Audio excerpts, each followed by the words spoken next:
You logged in. You're done. I'm in. Here we go. Let me see if you're on Twitch. Start when you. Okay, start talking. Yep, there we go. All right. Here we Welcome go. back, everyone, to the Legacy of Mythal campaign.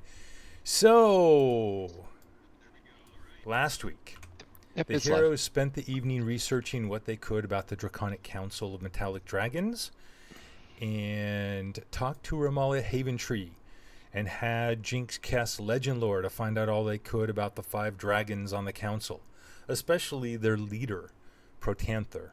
Then they met with King Conrad Braunamble and asked about having the armor made from Otari it's been a week since I've said this. Otari Liakarnos's niece's scales returned to her with an apology, and he very, very, very reluctantly agreed to that possibility, but did promise that the armor would not appear on the battlefield at the Well of Dragons. Then, with a good night's sleep under their belt, Salamir took a gemstone from Otari Liakarnos and used it to teleport all of them to her lair. They waited while she contacted the other council members, and then they all rode on her back to the mountain summit, where they met the other 4 ancient metallic dragons. Over the next several hours, they learned about the dragons' attitudes towards humanoids and the heroes, their desires in relation to the war against the cult of the dragon, and some specific concessions they wanted in order to better trust the humanoid alliance and the groups involved. On their side, longer speeches were made by Zemsta, with Hef backing him up, attempting to show strong ties to Bahamut and goodly draconic values. But the majority of the talking was done by the silver-tongued bard, Jinkin, and at the end of his final speech, he flipped Tamora's coin and walked away with the rest of the group to await the decision of the council. And that is where we pick the story back up. So you are all standing on the edge, and you see the dragons. The dragons have been standing over on the other side of this plateau in silence, looking at each other, making head nods and the such. It's pretty obvious that they are talking telepathically, not out loud, so you cannot hear what they're saying. Finally, they begin to step away and back over where they motion you forward, and as you walk forward, Protanther clears his throat. He steps forward and he looks, his huge head looks over the top of the center stone and down upon you, and he nods. And he says, as previously covered in our discussion, we are well aware of the serious threat posed by the cult of the dragon and their ritual to summon the Dark Lady permanently into the prime material plane. We who have watched over this realm for centuries recognize the peril presented not only to the lesser races, but to all inhabitants of this land, including our own brethren. We also acknowledge the noble principles of justice, compassion, and righteousness exhibited by the 6 of you who stand at the forefront, encasing the spearhead with Bahamut's benevolence as it is thrust by the Alliance into the heart of the cult. The radiant light of the Platinum Dragon, inspiring hope and setting a shining example for others. So, with a unanimous vote, the Council has decided to join and aid the Alliance. We pledge the might and wisdom of metallic dragons in this part of the world, or at least those who are willing to accept the call to help, to counter the forces of chromatic dragons gathering to defend the Well of Dragons and the ritual. However, this pledge comes with a stipulation. And at that word, Nimurg, the dragon who has been on your side since the beginning, kind of coughs. No. And the gold dragon nods and says, yes, of course. Rather, a request that we believe is crucial for the success of our combined efforts. We propose that Milgamtothad, an ancient bronze and our greatest military mind, be allowed to command the attacking forces. We understand the weight of this request and the potential concerns or even outright opposition it may raise. Trust that our intention is not to impose our will upon the alliance, but rather to enhance the probability of success in this pivotal conflict. Melgamtothad's strategic and tactical brilliance is legendary and can be instrumental in maximizing the effectiveness of our united front, and not only give us a fighting chance of success, but most likely saving many humanoid and draconic lives. So, as you go back and mention this, we suggest that you mention that among the many humanoid war leaders that Melgantothad has taken the form of over the last 2 millennia, one of them was General Toth, who those in the know, and there should be some of those on the council at least able to verify this fact, will recognize General Toth as the true genius who helped King Azun IV in leading the Cormyreans and their allies to victory against the otherwise overwhelming forces of the Usurper King in 1352. Please share that information and the general's immediate availability to help plan the siege and attack. Alamar raises a hand. Yes. And he just needs clarification. Unless you want to drop it in roll 20, the name of the drag. It's just big and long and wordy. Yep. I want to get that, and it was King who the fourth? I will, here, hold on. Okay. If you put those in there, I can copy them in. And copper or brass, did you say? Bronze. Bronze? Okay. Well, he won't be bronze in his General Toth, unless that's his armor. Yeah. It was bronze, correct? Yes, ancient bronze. So bronze dragons. Yeah, I couldn't have spelled that if you paid me. No, you couldn't have. That's what happens when DM Curzon comes up with the dragon names. Exactly. Okay, so I've got everything, and it was General King Azun. Okay, got it. So and what Alamir and Jinkin and and Luna would know about, dragons. Bronze dragons are the ones that, while gold dragons are kind of the paladins of the draconic world, bronze dragons love military strategy, tactics, and very often do take the form of humanoid races to partake in warfare and help the causes that they champion. Did he wear anything special for this assistance? Was he known for a breastplate of certain magnificence, anything that connects, or is the name itself something that will ring? The name itself is, and as a matter of fact, go ahead and make a history check. Make a history roll. I'll roll one for Jinkin, unfortunately. You want us all to do history? Nope. You have to be. Jinkin doesn't have to roll. No, these type of rolls you I don't have to. Can only make if you are proficient in it. Don't have to. Alamir, you know that, and this is not very well known.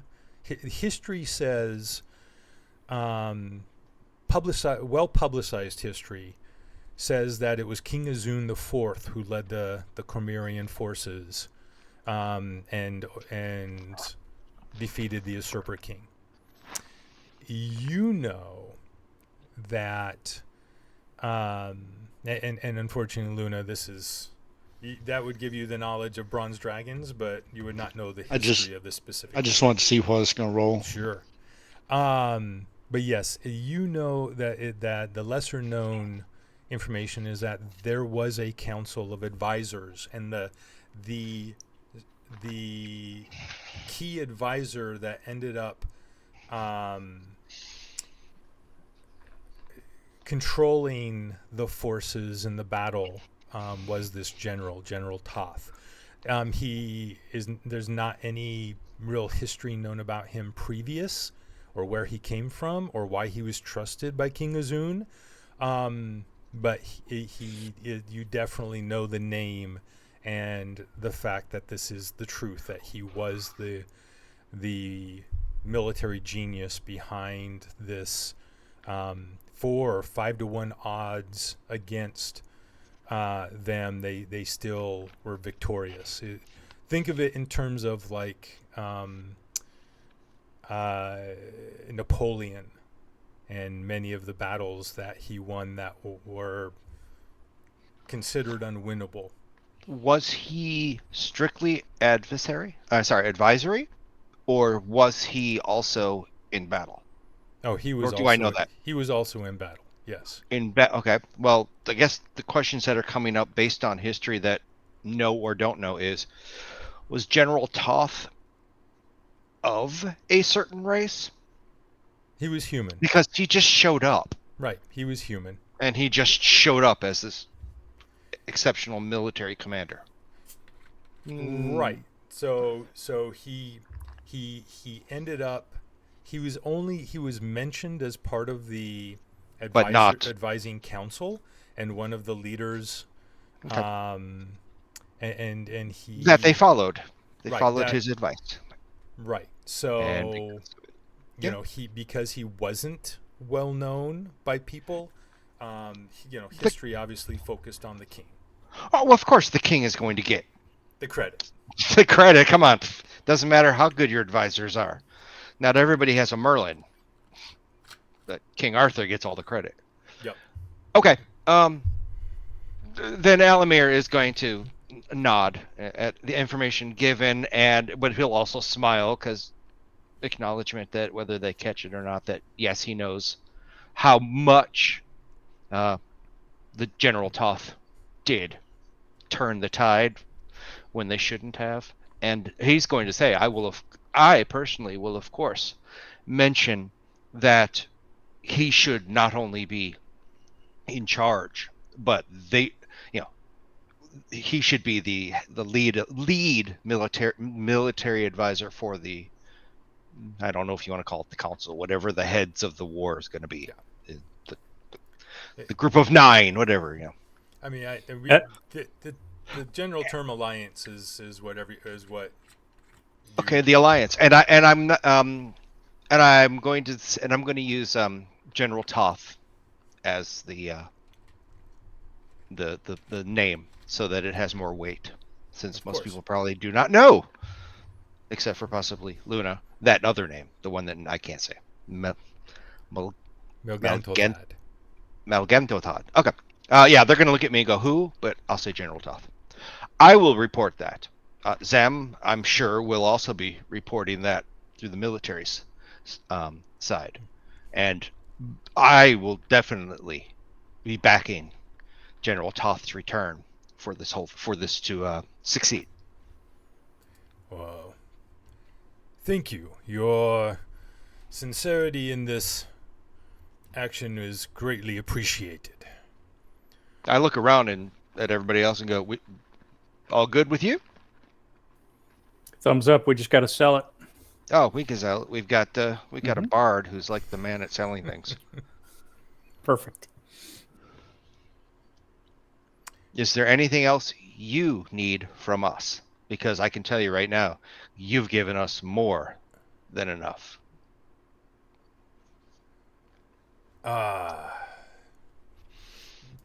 That is within the negotiations. We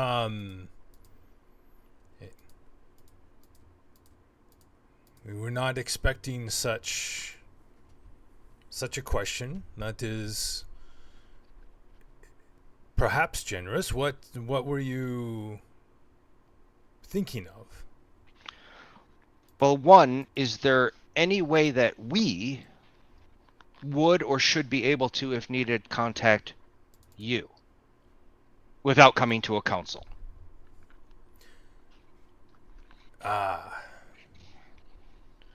Whether it be an artifact, a stone, a shell, something that gives us the ability to call upon you for questions that come up. Or for you to contact us if something comes up. Sensitive information. Thoroughly Acarnos says, well, of course, I shall be in Waterdeep. You can you can contact me, of course, through our mutual friend. Okay. And it was just in case there was an immediate need for either direction. That was what I was asking. And the next thing is there anybody you do not want to be seen during this planned action? Not saying how to bump them off. I'm just saying, is there anybody that tips their ale over because they don't really feel that this person needs to be? I'm looking for their insight of someone if somebody rubs them wrong. No, I mean, as best as Besides the murderer of the niece. Right. Besides that one. as best you can, you tell they basically kind of shrug as much as a dragon would shrug. We do not overly care in general of take too much personal care or mind of individuals among the lesser races. It is not. This is not something we are concerned of. Okay. No. That's what I wanted to. That's what I needed to know. Okie dokie.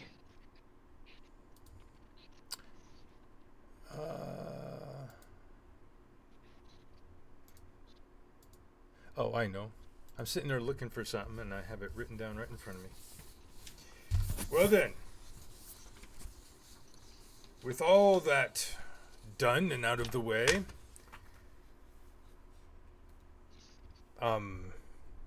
there are some gifts that my brethren would like to offer your group. Oh, really? And Nimur will step forward and he will say, where is Nimur? Say, yes, this is a time of both alliance and the great, there's great dangers and power against what we are setting forth to do. And as our allies, and having proven yourselves to this point, there are certain things out of some of our personal treasure hoards that we think might help. For myself, I have these 3 arrows. Give me 1 second, guys. Yep. I mean, keep going, but I got to get the door. There are these 3 arrows of slain, and he puts one clawed hand forward and sets on the ground these 3 beautiful black and silver. They're black arrows with silver heads and silver fletching. He says, these are arrows of dragon slaying. Very effective against any of our kind.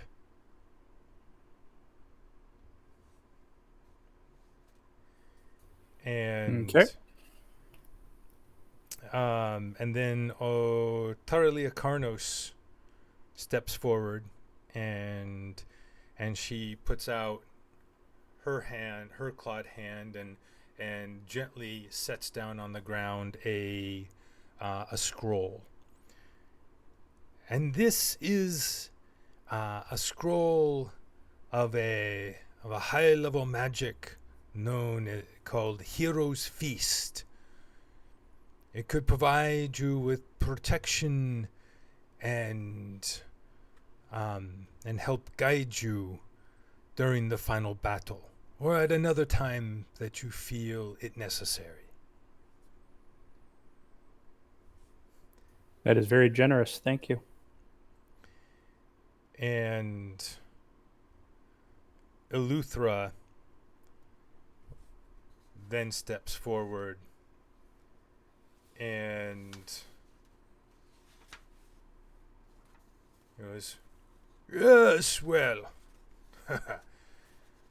I am not sure that this will help any of you directly, but I do know that there is much research going on in Waterdeep by your contemporaries, researching this ritual, and that they are struggling to understand some of the intricacies of the summoning that is being attempted.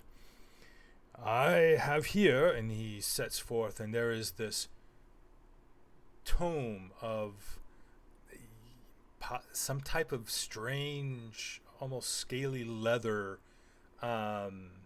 He sets it very gently upon the ground. Actually, he puts his hand out, and it levitates and goes forward, actually right to Alamir, and levitates it over to Alamir until Alamir reaches out and takes it. This is the Samajai Jiakrenik Rayaniv Wer Togorfa, otherwise known as the Weaves of Magic Between the Planes. I know that Dumareth Oldrissa, a name you may or may not have heard before, it has a copy of it and is using it to flesh out the ritual to summon Tiamat. It is a very ancient book written by one of our brethren millennia ago, and perhaps it could provide the insight that your researchers need.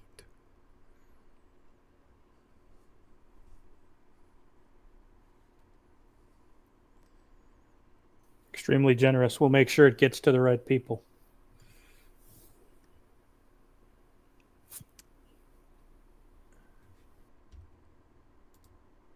Alamir's still not back. That's okay.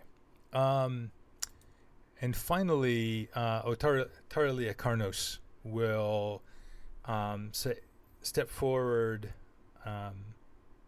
take a half step forward. Again, she will say,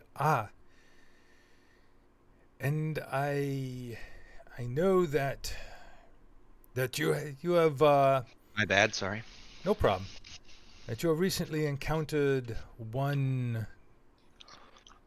a warlock known as Junlok.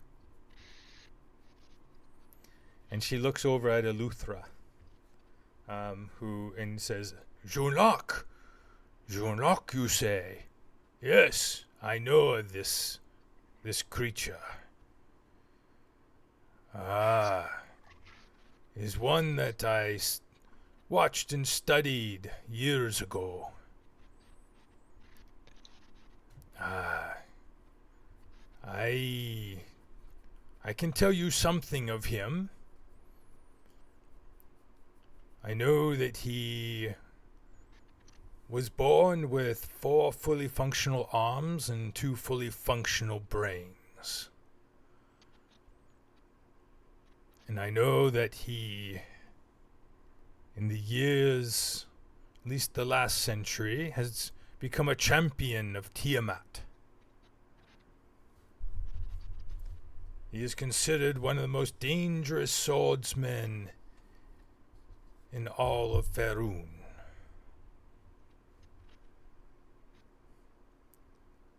Did you battle this creature? We have not yet, but we have a promise of a date to battle this creature, and he's apparently watching us. Ah, I see. So he made himself known to you, but did not fight. Yes, Did it felt much like a taunting. A taunting. A little bit. Actually, to be fair, he saw that we had just come back from a mission, and he felt it was an unfair fight and that we could do it at another time, which was very strange. That makes a lot of sense from what I know of this Junlok. He may serve the Queen of Evil Dragons, and he may have done much evil in the world himself over the years, but he has an extremely developed sense of honor. I could see him wishing it to be a fair fight in the end.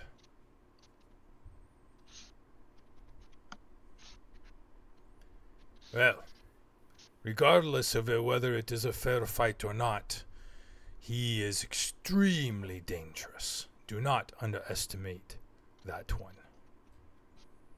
Any suggestions on the best approach with him?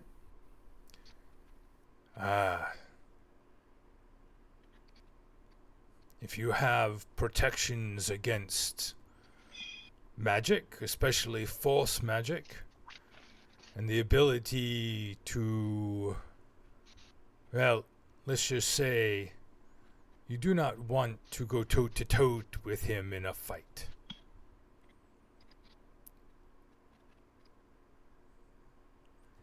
Okay, thank you. Is there anything that could bring him to our side? Or second, think the side he's picked? The only thing that I know that would make him join your side is if you also joined Tiamat.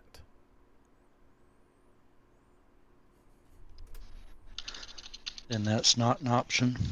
He has great power, and aside from his unusual birth and mutations, all of his great power comes from her. He is not going to forsake that.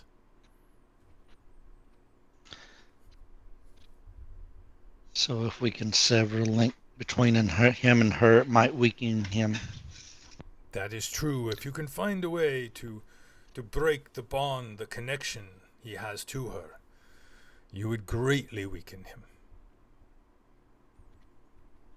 And likewise, if she makes it here, he will be twice as dangerous.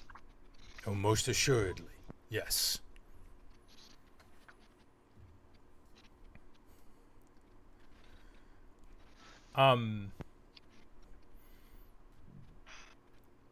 So, Alamir, Yeah. when you were offering, so this is just a DM insight question. I want you to roll. You want me to roll? Okay, here's my, hold on. 100 on a 20-sider. 100. Got it. Let's see. With advantage, here's my roll. I got a 95, or I got 61. Out of 20. I got 61. Out of 20. Got it. Out of Okay. 20. Here we go. So, that'd be funny if I rolled like a 3 and a 4. When you were offering something back, what was your thought? The staff?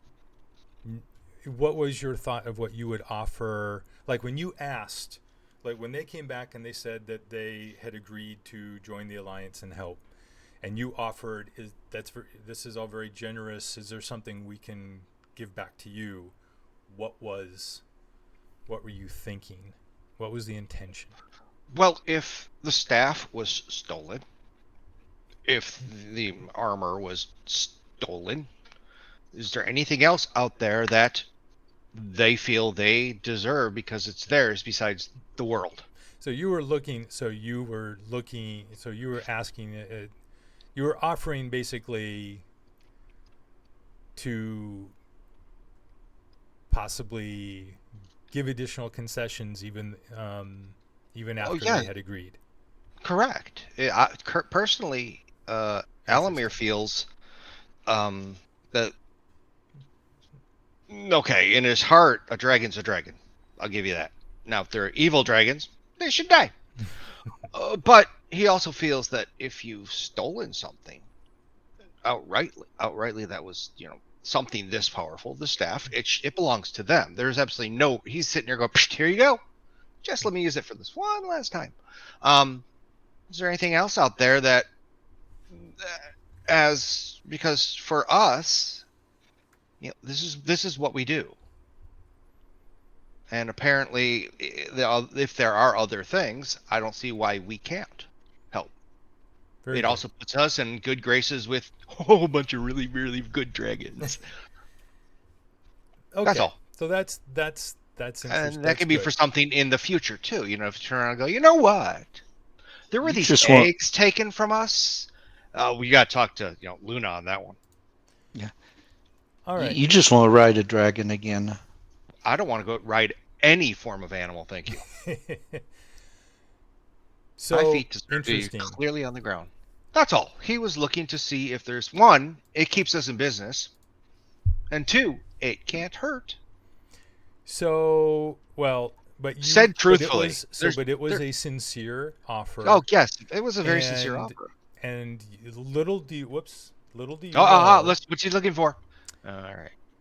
that redeemed yourself in Tasmakella's eyes. Ooh, She steps forward. we are so screwed. Well, so I had previously decided that there was a level of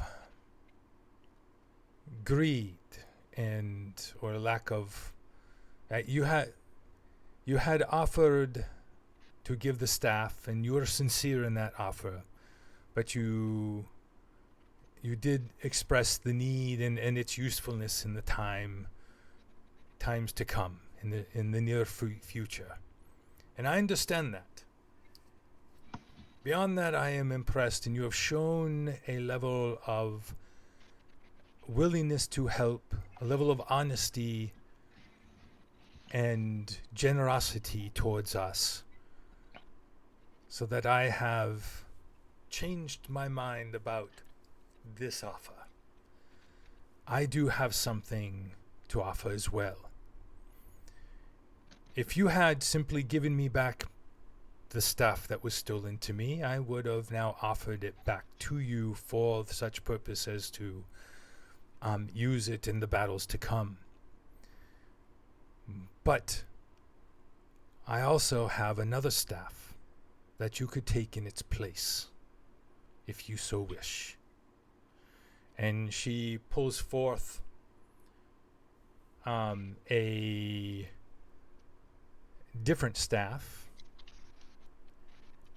that has some very unique markings on it, black, gold, inscribed runes, a diamond gem, not huge, but large enough gem in the top that it shines in the sunlight streaming down on the mountaintop, and flashes as she holds it forth. You recognize this as a staff of the Magi. Oh,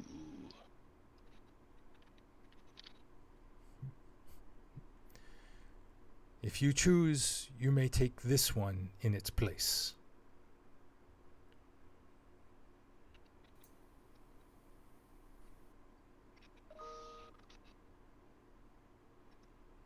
And he will, yes. So I will then, gladly remove this one to. I will walk up and place the other staff at their feet. and Staff of she power. will take that one back and nod to you. May it serve you well. I will remove it. Nice. Congratulations. And I thank them very heartfully. And Protanther speaks up. Very well. Well, we have much to do. It does. I'm unfortunately must. Those of us who have been placed on this council cannot take place directly in the fight, but I can tell you that in addition to Milgam Tothad, I have also been approached directly. Now I have to get the name. Hold on. Wait, I had it somewhere here.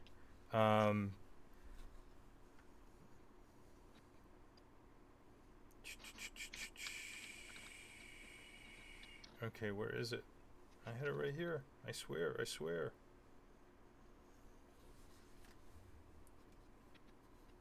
No.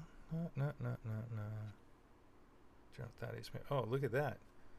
Okay. I messed that up. Oh, hold on.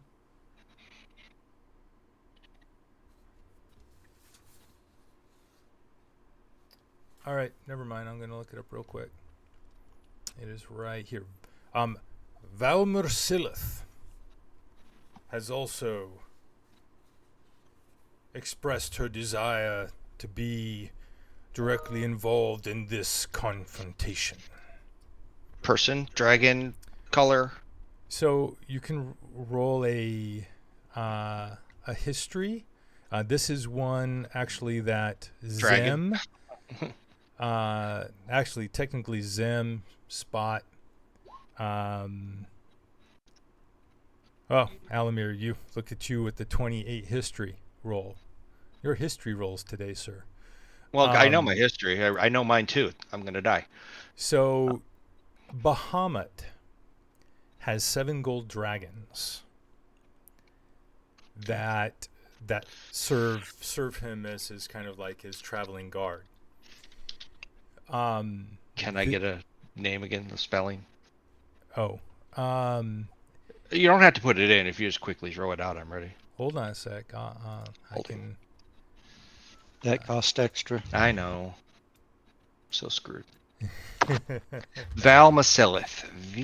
Valmasil. Don't think I'd be a Y in it. You always put a Y in there. Of course, I put Y's in. Muth. Let's see how close I was. Oh, that's actually not that bad. I did Valma, not Valmer. Okay. So Valmer Silith is not one of those 7.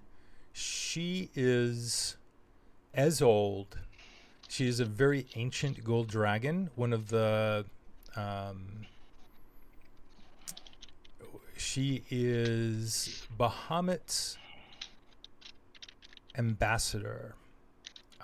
She is the person who basically goes out and deals directly with those things that he cannot send an avatar to. She is the closest thing to an avatar of Bahamut that walks the material plane.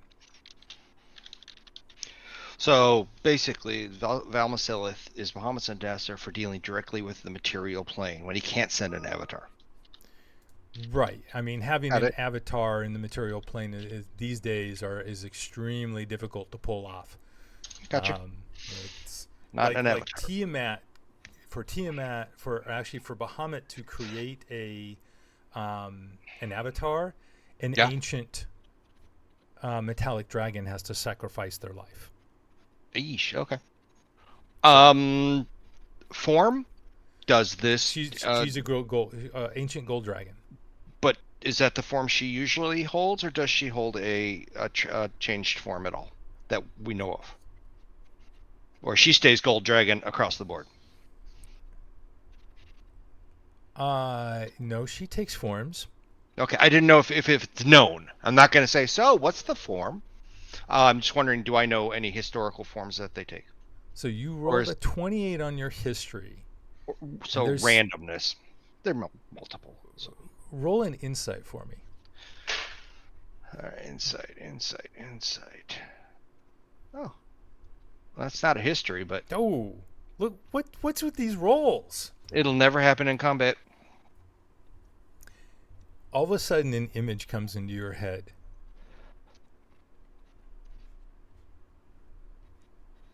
And you're like, Valmer Silith. Valmer Silith. Sylvan, great. No. I don't speak Sylvan. Yes, I do actually. So,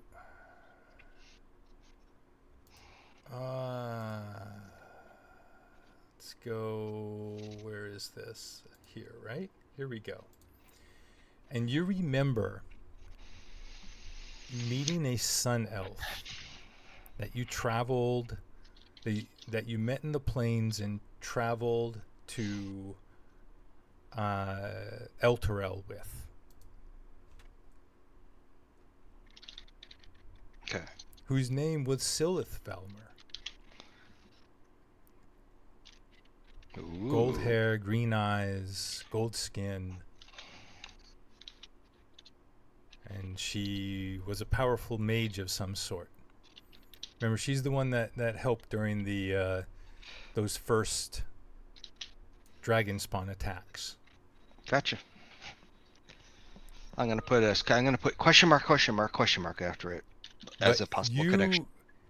Based on what you are now remembering of Valmer Silith, you're confident that Okay.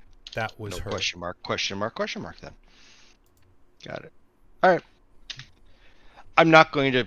That's not to say, oh, that one, the one who. No, I'm not going to come across back to the dragons of that. It's just the connection that now is being made in his own head. He'll share that later with the group that there is that possibility. My response to anything else that I can put in the notes about this ancient dragon, or is it question time back to them? Well, from what you know, I mean, you know that she was considered or called some type of priestess at the Temple of Bahamut in Elturel. Mhm. You had gotten that from Spot and Zem. Gotcha. So, yeah, I mean, just all of it. It's connecting. Puzzle The- pieces are falling. I mean, what you know about her is just simply she is an extremely powerful spellcaster. That is one of the other things you would know from the historical stories that you remember. Okay, so they said their request is for General Toth to lead Mm-hmm. the strategy, put the strategy together, and lead the attack. Now they're also requesting that Valmer Silith also be in the attacking forces. Which No, that's not a request. Okay, she's going to be. It's the alliance when they offer their aid. Whatever dragons agree to go and fight Okay. as part of the forces. He's just saying she's going to be there. Exactly. Then it's an added. He said that the 5 that are here can't be. They're not allowed to be because they're on the council. But these are going to be. But that the 2 that have already agreed to Are these 2? is General Toth and And her, yes. Okay, then. Ancient, got it. All right. That's information that Alamir will be bringing to the council on the other side of the world. Very good. And is there anything, if anybody else have anything they need to know or want to bring up? Otherwise, personally, I think we're good to go. Yeah, I think we. Luna, do you have any, or you or Zem have any dragon questions? I think we've ticked the box on everything we were trying to get out of this, unless you have anything else, Luna. I don't want to be requesting too much. We've already got so much as is from them. I agree. Very Yeah, I agree. grateful. They're on our side. That was the mission. So, yeah. And you've basically got it with no, like basically no, not having to give any concessions. Yeah. Well, it was played well. They were receptive. We had good rolls from Alamir, so thankfully that's a good thing. Yeah, and you had a bard, an eloquence bard, which is, yeah, this situation was just made for Jinx character. Works for me. All right. So Otarlia Carnos says, so are you looking to head directly back then? Yes, and report what we have agreed to. And I'm sure that this isn't going to be a quick meeting about. Again, I'm not in charge of forces or any form of military, but I'm sure we will all be informed of when this is going to start to occur. Well, I assume you are going to teleport back. That would be my plan, even though I think I still have a teleport spell. I should have one more. No, you only have one spell, one level 7, don't you? Oh, well, then I don't. You don't. Teleport? have No, it. but I have circle. If I y'all have teleportation Yep. circle. You do have teleportation circle. So I can. I will also say, unless Yeah. you are willing to teleport us back. I do have alternate druid's means of transportation via plants, if needed. Is It that looks like is there's that a a lot of ritual you rocks. can do anytime? Let me look here. It is one action. Right. You One have round. To, you have to actually have it Memorized. memorized for the day, prepared. Um, And I looked in your Let me character look here. sheet and you didn't. okay, I need to learn how to memorize it for future then. So I can teleportation circle. Yes, I have a means of getting us back. I thought it cost a spell slot, just. It does cost a spell slot, but it's you have to have it prepared. I mean, you. So when I went over and made nice with the big tree, that did not count then. Nope. Okay. You have to have it as part of your prepared spells. Okay. Yeah, I'll you have a figure spell that out book, later. but you Yep. need to prepare those spells specifically every day, which ones you want. Right. So as druids and clerics can prepare, they get Anything. to choose any spells, so that's great. Yep. But you still have to each morning when you get up, you have to say these are the ones I'm preparing for today. I just always kept these in my basic list of the ones because I don't rotate through different spells very often. Yep. So that's something to think about. All right. So you're gonna set up it's a 10-minute ritual, right? No, it's a 1 minute. Or 1 minute. Low. It's So a guess. 1 minute? It's a regular spell. Yeah. Cool. So yep, you set it up. The dragons, they all say their goodbyes, and as you're beginning the ritual, several of them, actually all but 2 of them, begin to fly away. Nimur and Otarli Akarnos stay and watch you prepare and finish the ritual, and yell out well wishes as you teleport away. And we appear in the graveyard.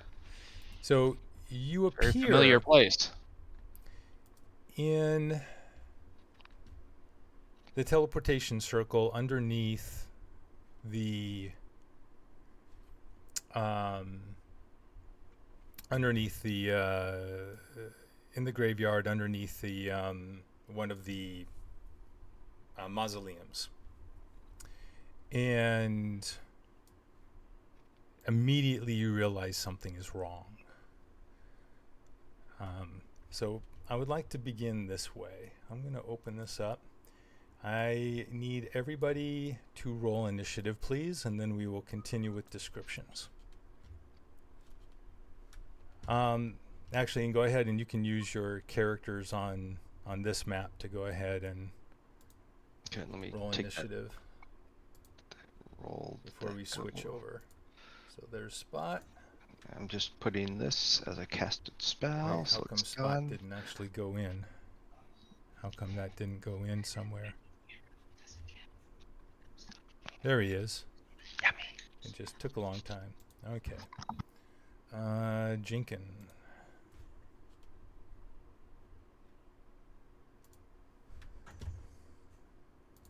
And Hef.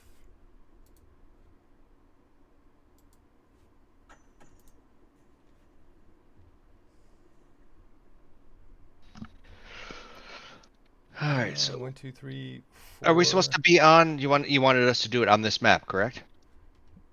Yeah. Did you? Okay, let me. Yeah, I did initiative above. It was 14, but I can re-click my character.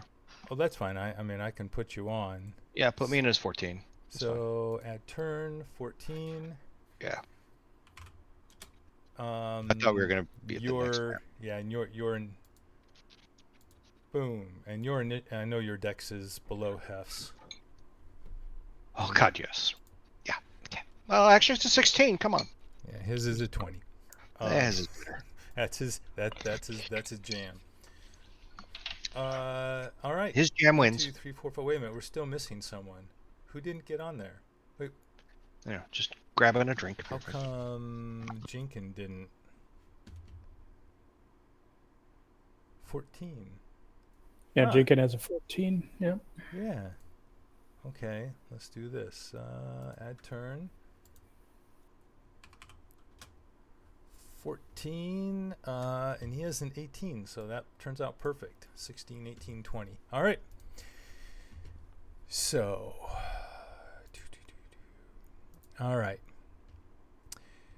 As you know what? I'm going to bring up a map.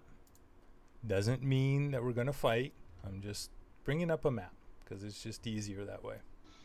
Fireball.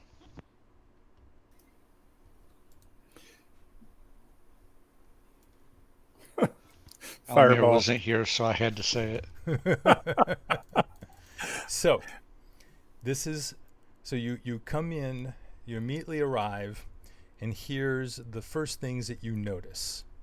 So the teleportation circle you arrive in is a 90 by 90 foot stone room, empty other than for a chair that sits in the corner, and where the young boy or the old man or the young woman takes your names down in a book. You see lying in a pool of blood the old man, who I don't think you've ever asked his or gotten his name, so you don't even know his name. He's lying there with multiple, like he was hit with almost like explosives. His head, and his torso, like eight places where his body was just exploded open, lying on the ground in a pool of blood, definitely dead. You see the turtle Junlok standing there, facing you, though he doesn't have the same staff with him. And behind him is this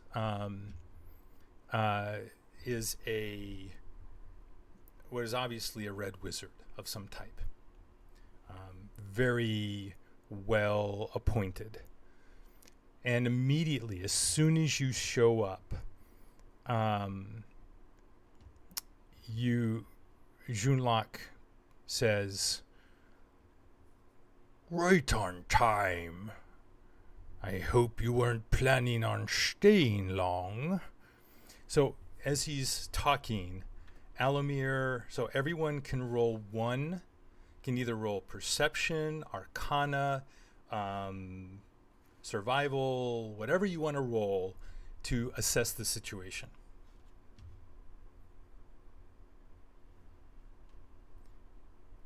And I'm really only going to roll Hef in this case.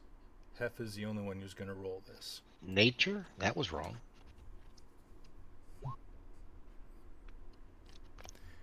Is that what? Yeah, no, There I'm you go. not I was wrong. going to say nature. That made two of us saying nature. Wow. Okay. Now, expertise, does that allow me to roll advantage or normal? Expertise gives you an additional bonus. It doubles your. That's what Okay. gives you the plus. I'd like to use my passive perception. Nope. Just like how Hef rolled a 1 on his military tactics. Yeah, not prepared. So Zem and Alamir.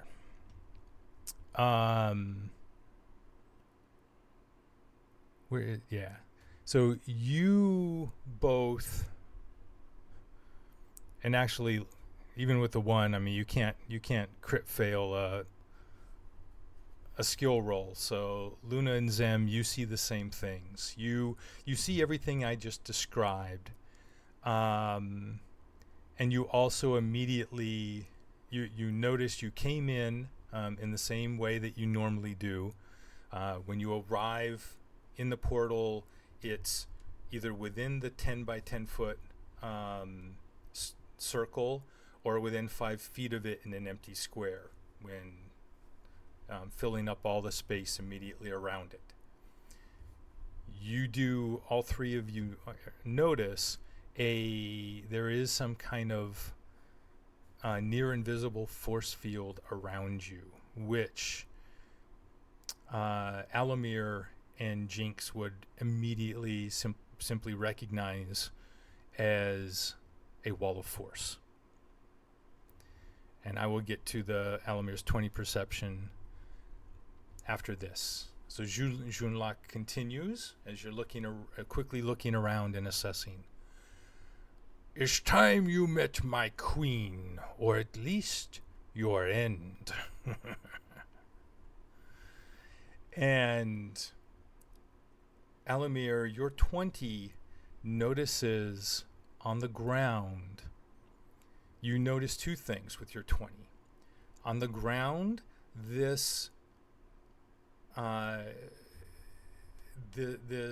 circle, this teleportation circle, has additional runes that have been inscribed into it, and they like recent ones or ones that yes, have been that have there. been added to it.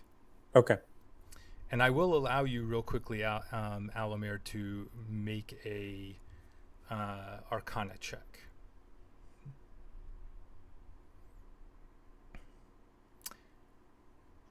No. Yeah, wonderful, perfect. You look, but you are focused instead on the second thing your perception saw, which is that the staff that Junlok had before is in the hands of the Red Wizard, and it is glowing as the Red Wizard is mumbling, finishing a spell or ritual of some type.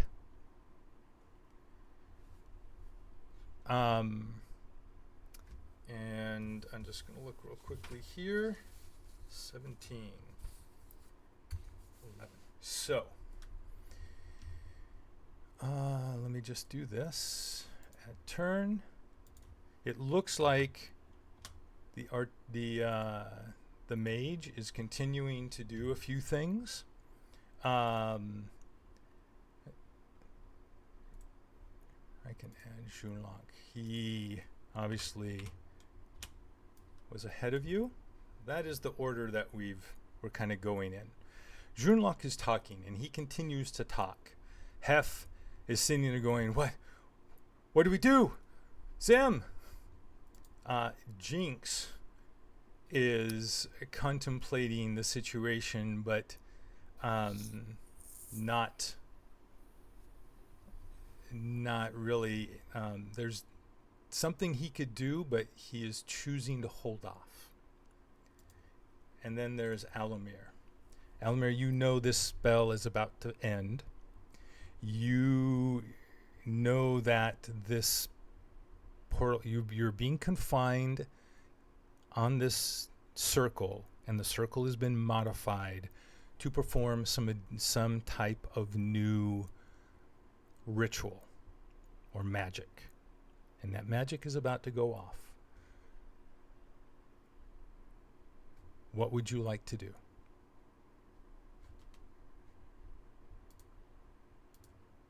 Alrighty. Um, he said there's a wall of force around us. Yes. Would you like to know what you know of a wall of force? Sure, because I have the spell. Yes, you do.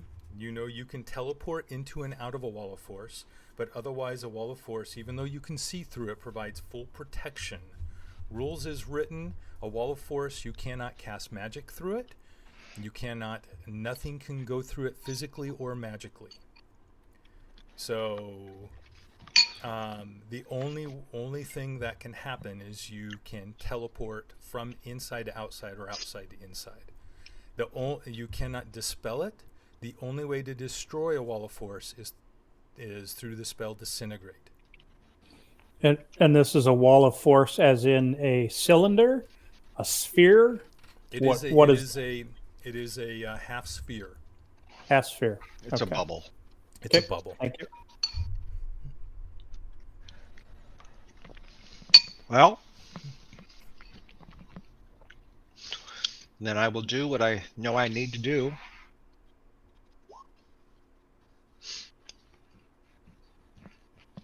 On the wall of force. You're gonna what? I cast Disintegrate on the wall of force. You cast Disintegrate on the wall of force. Very good. So you cast. I know it's the only thing it can do, and I'm just hoping that these runes are not stopping me from doing that. No, the runes do not stop you from doing it. You cast Disintegrate on the wall of force, and the wall, you cast Disintegrate, and the magic spreads across the interior surface of the wall, and the magic dissolves away, and the wall of force is gone. You now have an action and a bonus action. So that was not my action. That was just okay. Well, movement. I'm going to move. So I'm just going to say one thing. Roll. So What, I know you. I just didn't know if that was my turn action. That's what I was asking. This is your turn action. No, the Disintegrate was that my That action. is your action. Yes, that's your turn. Okay, action. so I don't have an action. I have a bonus action. You have a movement and a bonus action. Okay, gotcha. And a reaction. Mm-hmm. But so you there's know my movement. that whatever this magic is going to do is going to affect everyone who's there. Oh, okay. So, right. And you know it's about to go off. Okay. So you can move away and not have it affect you. Okay, but yeah. I'm just pointing that out. Thank you for pointing that out. Then I'm going to cast. It's an action. I can't. Yeah, it's an action. I don't have an action anymore. So, give me a second. I'm looking because it's an action. Even if it's a staff, it's an action. I'm looking for something that has a reaction. That's all. Yeah, not that's offensive. I'm not looking for offensive. I'm looking for defensive. It's just I need to get everybody off of this thing without. I mean, I could tell everybody get off, but it all depends when it's going to go. That's all. Right. And I don't know when it's going to go. So, unless you want to tell me when it's going to go after somebody's turn, blah blah blah. Well, I mean, you have a pretty good sense that this red wizard, whatever he's doing, is about to finish the spell. Doing. Can you ruin his concentration? I've already used my action. So I will cast this. And not at that level. I'll cast it at this level.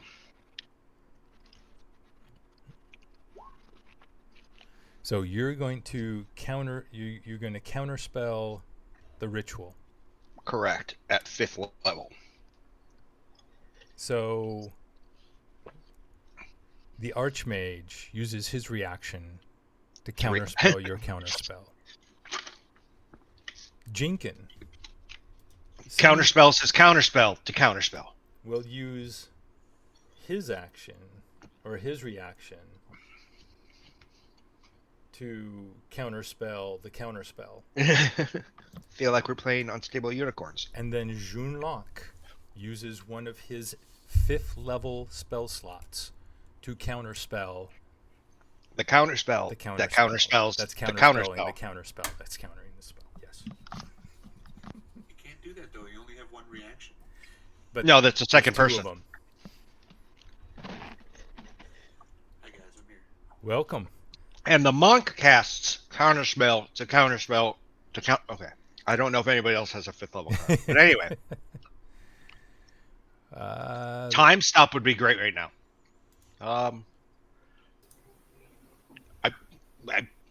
And so I've done everything I can do except for my movement, and now I will move. Let's see. I to there. think this is Spot. And I'm actually- just trying to get you. Are you gonna have video Spot or not? It doesn't. I just. It doesn't seem like it wants to come up though, which is the weird thing. So that's why. It's weird, but it is coming up in OBS. It's doing one of those things again tonight. On my side, it shows more. And on my- AV. Let me just do this. Let me see if that's you. I gotta. Yeah, right now, Alamir and Spot are blank for me. Yeah, Elamir. I stopped because I was told not to eat and be on video. Yeah, hold on. So I was Oh, there eating we soup. go. That explains why. I went So- on blank and then because Spot of must video. be correct. He's just showing as black right now, but okay, we're not going to worry Told about that. people don't like me So- eating. All right. Yeah, the camera's on. I'm waving at it, but there's just nothing. So I I'll don't know. turn it off. Okay. So Alamir, you cast the counter spell. And then I move. So on my reaction, I have nothing left except a bonus action, and I'm screwed. So you're going to move, knowing this magic is going off. You know what? If I'm going to take it like a man or an elf, I'll just stand here and take it with all my. But my owl is going to move. Your owl No. is going to move. Okay. No, the owl's going to. No, he's not. I tell him to stay and take it like a bird. Okay. Save the owl. Save the owl. No, you know what? I don't care about animals. Dragons own them. All right. Alamir decides not to move off of the circle No. and not And get I tell separated everybody- from the party, so Exactly. he does not immediately get killed. Junlok continues his words. He says, "Safe travels, heroes. If you can get to the plateau and past me, there is a portal that can bring you back." And then the Archmage finishes the spell, and slowly the room begins. No, I say slowly. It's in your mind, mere moments. A second passes, but there is this shifting that happens around you, and the room fades away. It's a shifting of perception, of space and possibly time, and of reality. And as your vision clears, a wave of uncomfortable heat slams into you, and you find yourself in a barren and desolate wasteland, stretching out as far as the eye can see. The ground is cracked and scorched. All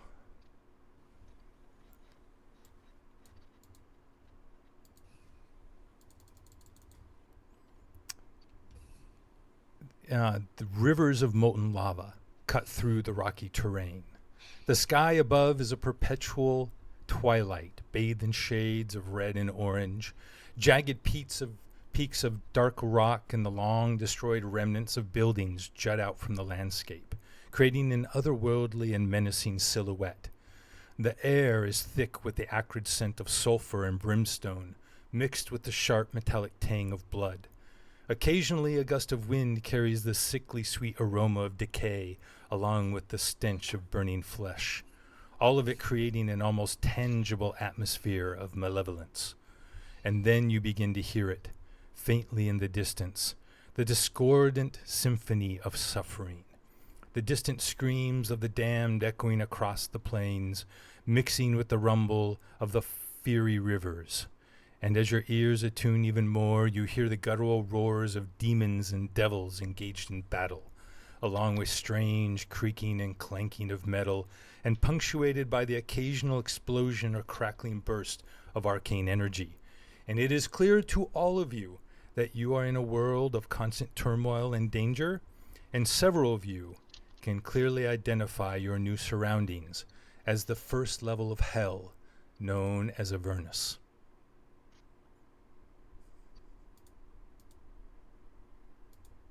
Nice foreshadowing. I love it. So, would everyone like to make some perception checks? Please. Sure.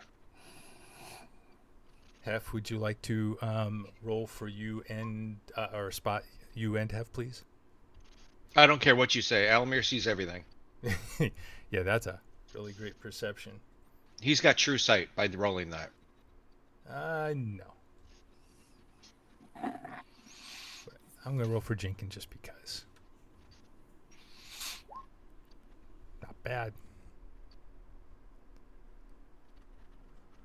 All right. I'm bringing up his character sheet still, so give me a second. Sure.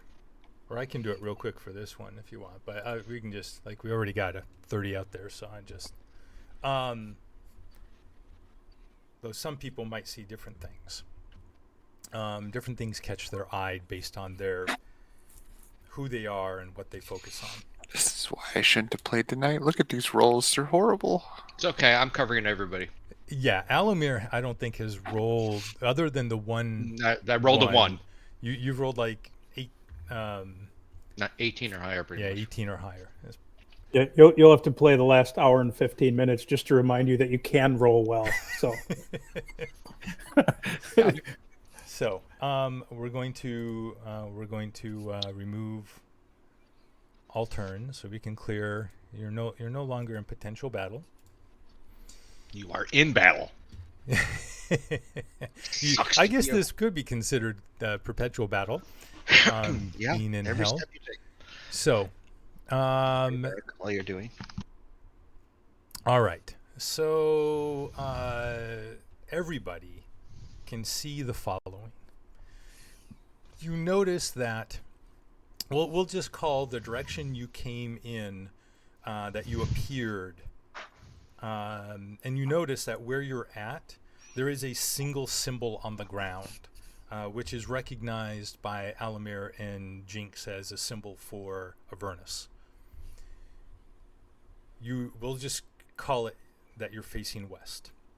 And as you look to your left, there is a river of lava about 100 feet to the left that winds through the plains and trails off behind you, going off effectively to the northeast, stretching as far as you can see.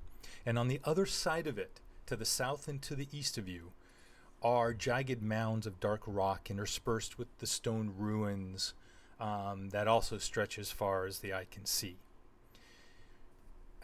In front of you, so Zem, Alamir, Luna, Jinkin, you all see straight ahead of you what has to be what Junlok was referring to. There is a plateau off in the distance, sitting just a little higher than the rest of the plains, with an archway a big square archway that is glowing with a white light in the middle. It is far away though. You can see a great distance, but and you're not exactly sure how to tell distance in this place, but you guess maybe it's at least 4, maybe up to 8 to 10 miles away.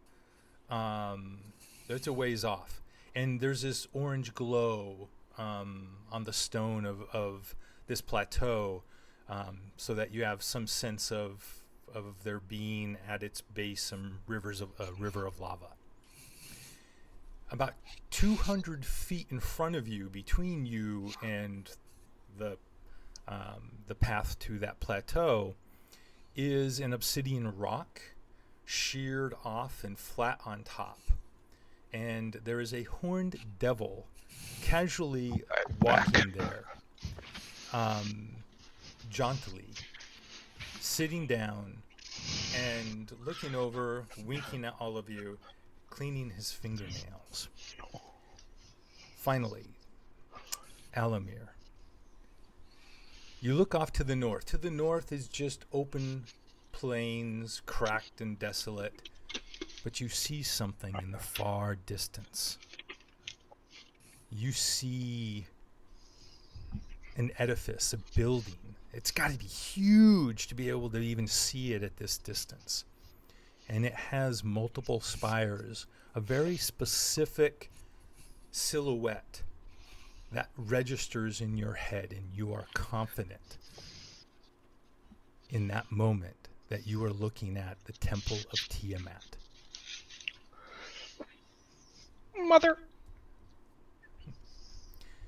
And about that time, as you are all looking around, quickly assessing the situation, maybe saying a few words amongst yourselves, sharing information, you all get a knock on the doors of your minds. Do any of you let this presence in? And yes, Alamir, you do recognize it. I need to taunt him, or let him do his taunting. It is her. Sorry, let her do her taunting. Does anyone else let this presence in? Luna says no. I figure she was going to let herself in anyway, so. I actually look over at Alamir and say, "Should I let her in?" Yeah, I shake my head no. Okay, then I won't. So Alamir's the only one who willingly lets her in. The rest of you feel sharp pains, and you all are going to take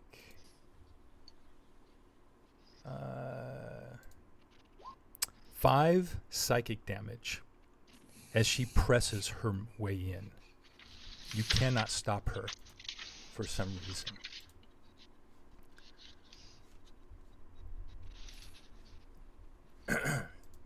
Oh, Sorry. did we have any temporary points? It goes to temporary first, yes. Oh, yeah. Yeah. What is temporary points is still 18? Zem? Yes, 18. 18. I wasn't having you guys take the. I was going in no matter what. So. Well, you didn't know that. But I'm saying we've also had lovely discussions in the past. So you know. Yeah. Oh, yeah. You guys are I want long time buds. old time buds, yeah. Okay. I can't update half. My MySpace I took pals. care of it. College pals, college friends.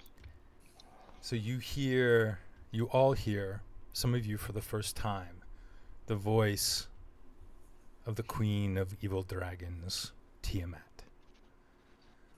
Welcome to the Crucible of Avernus, where the very essence of chaos pulses through the scorched ground, and the air thrums with the screams of the Forsaken. You are but a fleeting soul in my dominion, insignificant and frail, and I am the harbinger of your undoing, the embodiment of primordial fury. Your every breath is borrowed. Your every heartbeat a fleeting cadence in the symphony of despair.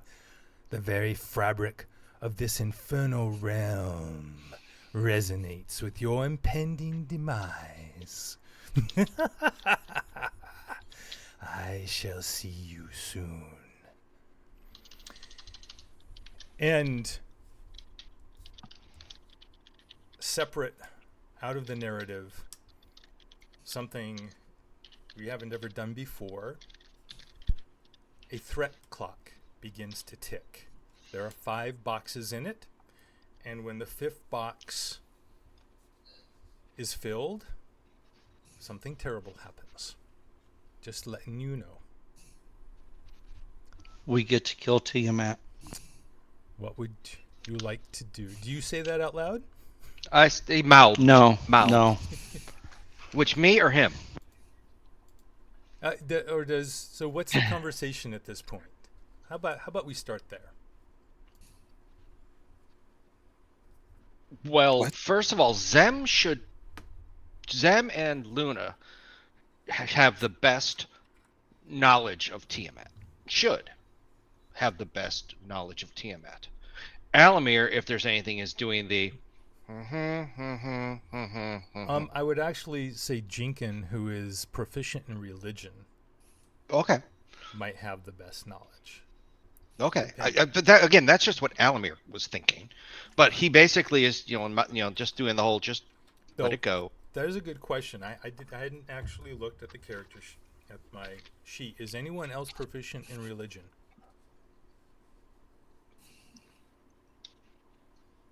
I don't see it. Not I. Nope. So Not just I. Jinkin. Again, So- Alamir is just going to say that just let it go. But that's just him. That's how he's reacting. He's had this permanent parasite in his head for months look now. at that. Zem. Well, that's funny because the red dragon just came up and ate the 20 in D&D Beyond. That's perfect. So as you're all beginning to react, Jinkin's eyes are wide, and he says, "Listen, there is a big difference between Tiamat coming to the prime material plane, some form of avatar and such, and us looking to bring her down. It's the whole reason we are trying to stop the Cult of the Dragon from bringing her fully into the prime material plane is because she is not just a powerful dragon. We are in her realm. We are in Avernus, where she has lived for a long, long time, where she used to be the archdevil in charge, and she is more than just an archdevil. Here, she is fully a god. There is no way we want to be here when she comes looking for us. There is no way we can survive that confrontation. Agree. Can someone Gods show me? can still bleed. Yeah, can someone show me the exit, please? We just came from it. But as they said, we are on a clock to get to the thingamajiggy. Right. I start moving faster than everybody else. So the plan goes blur. ahead. There is the horned devil sitting on the obsidian rock 200 feet in front of you, just sitting there watching you all, smile on his face. I literally get to him in one round. Yep. My, aren't you fast? A little bit. Yes. Well, What do you want? Why are you here? as my friends come running up behind me. Well, I am Agudan. I was sent to meet with you on behalf of certain interests and help you if you would care to be helped. No binding contracts. Oh, We're in hell. We know better.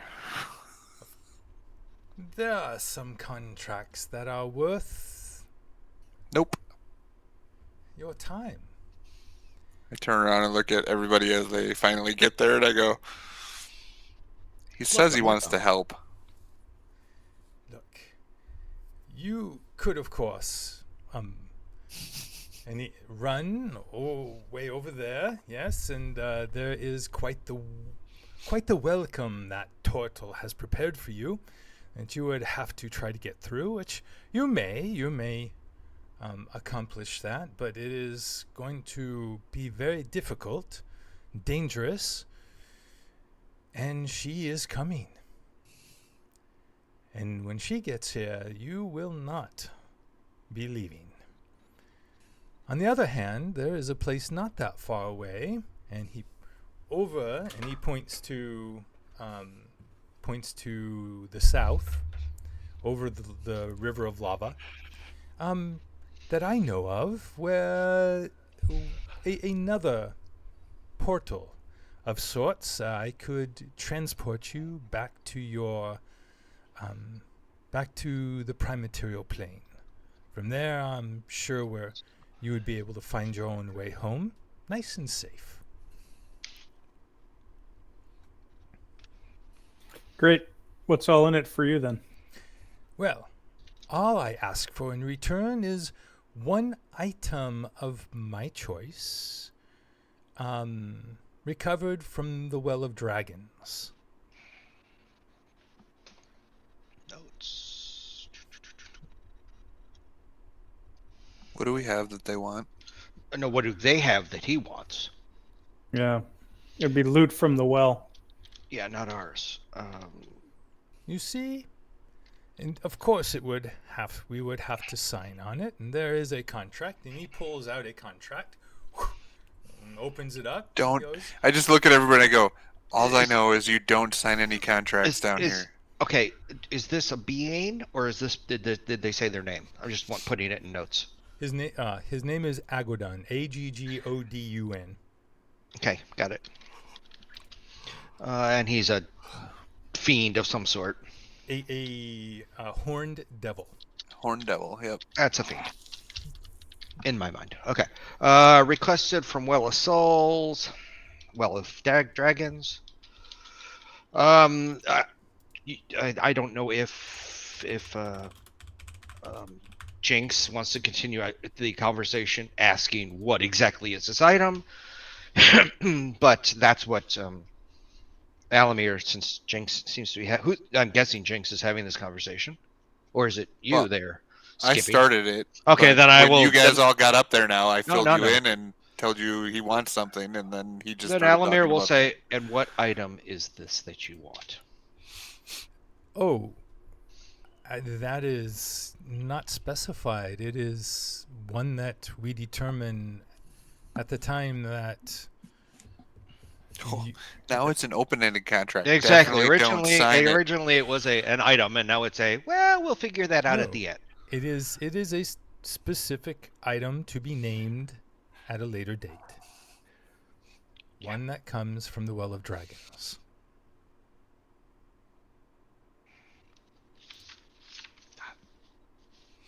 All right. What other options do we have before we give a hard no? If we can give a hard no. Well, I mean, I'm just saying. If he knows there's another portal over there, can you guys use the portal even if we don't have to have him help us? Well, technically, all I need is another teleport spell. But you're out right now, right? You're out of spells right now. Yeah. Yeah. Short rest. You get one back. Just so you know it, that's the Horned Devil. What they look like. Well, technically, all you guys have to do is hit me a lot, and I can get it back. Just saying. Beat you for Where the would- greater good? Is that what That's you're saying? basically it. It's like he'll It's- just stand there, put his head down, and say, It's for your own good. Take it. just do Take it. it. Take For it. every time you didn't like what I did, just this is your time to beat the crap out of me. I'm pretty sure only one smite would do it. Where do you want me to hit you again? And see, now there's a line. Seriously, guys. But that would right now, unless first of all, we're out of time limit. So unless a one of my little spells of the yabba dabba do of So I whisper to you guys in the earring so that he can't tiny hear. And I hut go, stops time. is Doesn't. there a way that we can use him to get us to the portal before signing the contract? Ask him. Say, can we Don't sign ask him. this? You're dealing with devils. They're manipulative. You can't just ask them That's like- because they will that's like find a way to making a make wish you do to it a before you DM, want okay? to. You're right. I Oh, just then have back him off tag then along and I with go. us. Yeah, have him tag along put with my us. arms up to you. Then go ahead and ask him whatever you want to ask him. I say, well, then tag along with us, and at the time that you decide what you want, let us know, and we'll sign the doohickey. It doesn't work that way. Then it looks like we're on our own. I'm sorry to hear that. It is simply the contract I was given to offer you. By whom? Oh. And have any of you looked over the contract that he preferred? Not yet, but if he's like, If he's he asking flurled it this, out, I would mean, have grabbed there it you and go. handed it to Alamir Oh, to great, start thanks. reading while you're asking, like, well, why do we have to sign this now? But basically, you're all right, reading it while you're Alamir's saying gonna that. read it. Alamir's gonna read it. What do you? You're need the me to knowledgeable one. I can roll? read it because I can read all languages, but I don't know I just gospel comprehend them. language and Oh yeah, what is it in? Or is it how in anybody language you can lawyerishness read? works. I'm Is a it written in whatever neat language kid you on can the read? punk.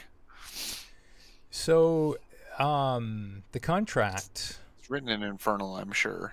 And I can comprehend it, so it doesn't matter. So the contract actually is written in Common, Common.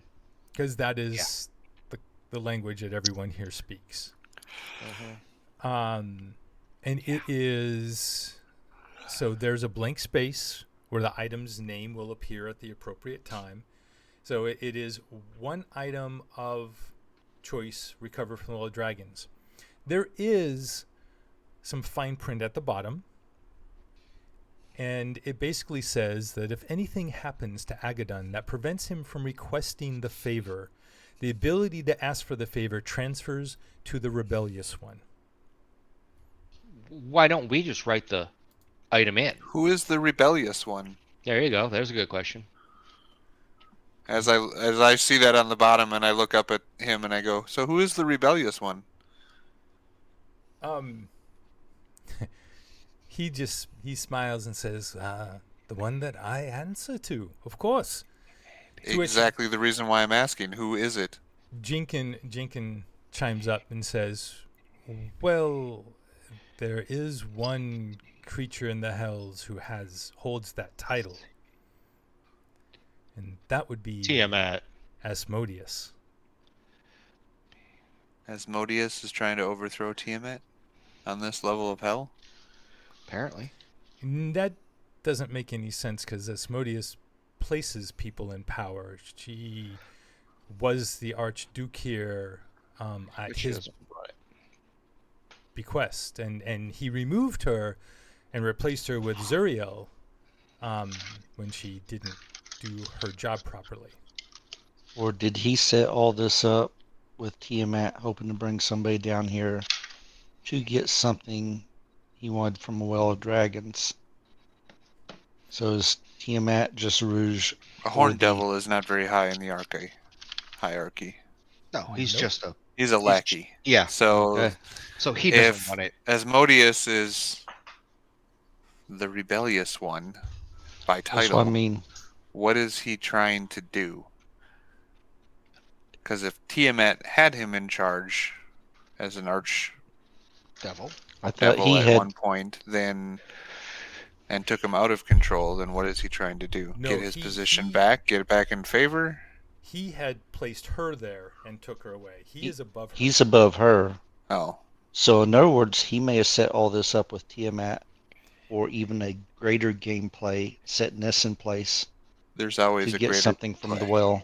And Jinkin does say that if there's one thing that the stories say of Asmodeus is that his machinations run incredibly deep, multi-level, layered over the course of centuries and millennia.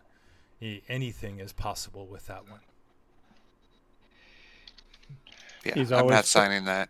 Yeah, he's always playing the long game. No, he's just going to bump off this guy at the end and then get what he wants. I mean, that's what Alamir says. I look at the Horned Devil and say, so you're literally just a suicide runner. Wearing a red shirt. Yeah. Wow. You went there. You went there. That's what Alamir says. Alamir says you are there to He holds the quickly red die. poker. And that went south. Okay.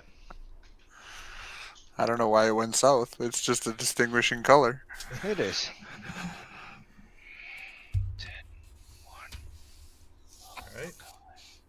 All right. Alamir.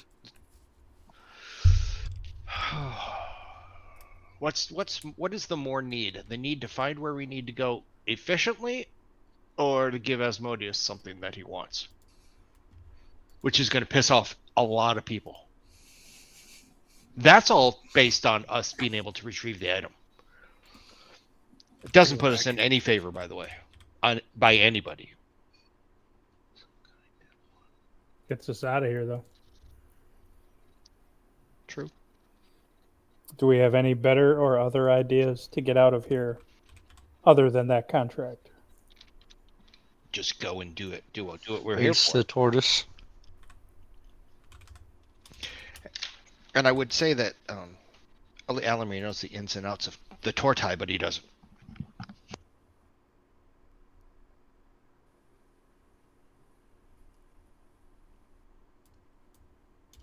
All right. So what is your official response? I'll say one thing. Who should we fear more, the tortoise or this rebellious one? You're Aylmer's- asking the devil? No. My Okay. group. The group. Are you Answer asking it is out loud, or are you asking? I'd be I'd do the earpiece. I would be more fearful of what the rebellious one wants, since he's much higher up on a food chain than even Tiamat. Yeah, he's the head dude of hell. Yeah. Alamir says we can do this on our own. Oh, we could try. That's true. Mm-hmm. At least we know the tortoise has some resemblance of honor. That's true. Although, for what it's worth, rumor has it, devils do honor their pacts to the letter. Like it or not, they are lawful. Yep. So that part I know. But they're looking so long view, we're not going to understand what his whole goal is until it's too late.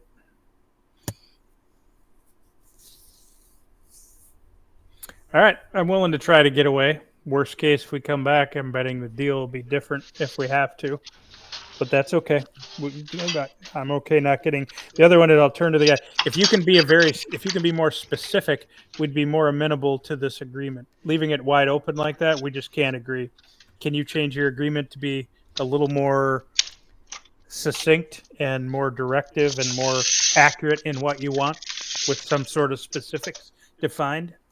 He bows his horned head and says, I am so sorry. It is not within my power to do that. It is not my contract to change. Okay, very good. Thank you. Well, I wish you all luck. And with that,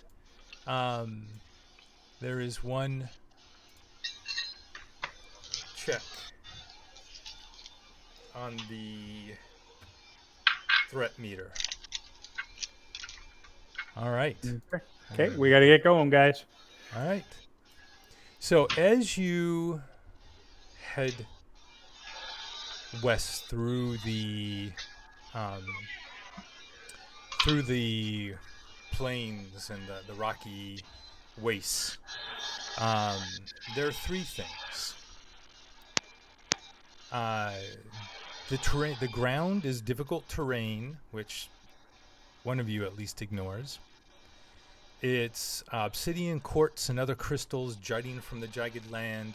It cuts clothing and slices flesh, and requires you to move carefully to not take damage. But invariably, some of you are going to be damaged and cut and scraped badly as you try to move as quickly as you can over this land. The second thing is simply the heat.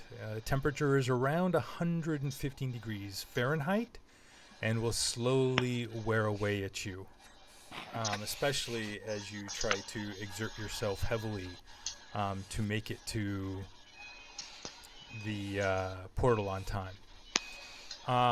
The third is the ash. Ash falls from the sky, gets into the eyes and lungs, and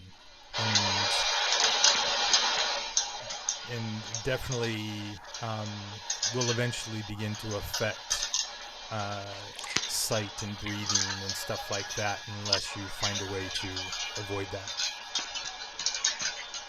If it starts getting really bad, I will use my aspect of the worm for at least a minute of relief, which gives us resistance to heat or fire or whatever we need.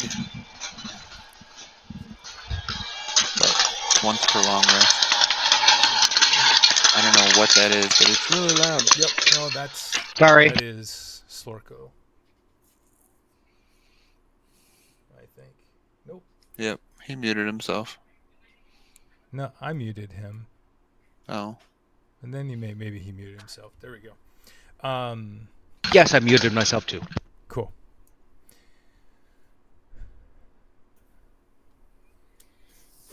Sorry, what was that spot? I said if it gets really bad at some that's right, point, aspect of the worm. I can use the aspect of the worm to give everybody resistance to, I would assume it would be fire in this area that would help at least maybe not have us overheat or whatever. How does But that exactly it's work? It's 1 minute, and it just gives us resistance as long as they're within 10 feet of me. Okay. So 1 minute. So like if we take a short break to like. Right. How often can you do that? Once per long rest. Once so per long like rest. I said, it's like last minute if we just need something to help us hopefully get through something or whatever. Okay. I can try to do that. So, yeah. It's an option, just letting everybody know. Excellent.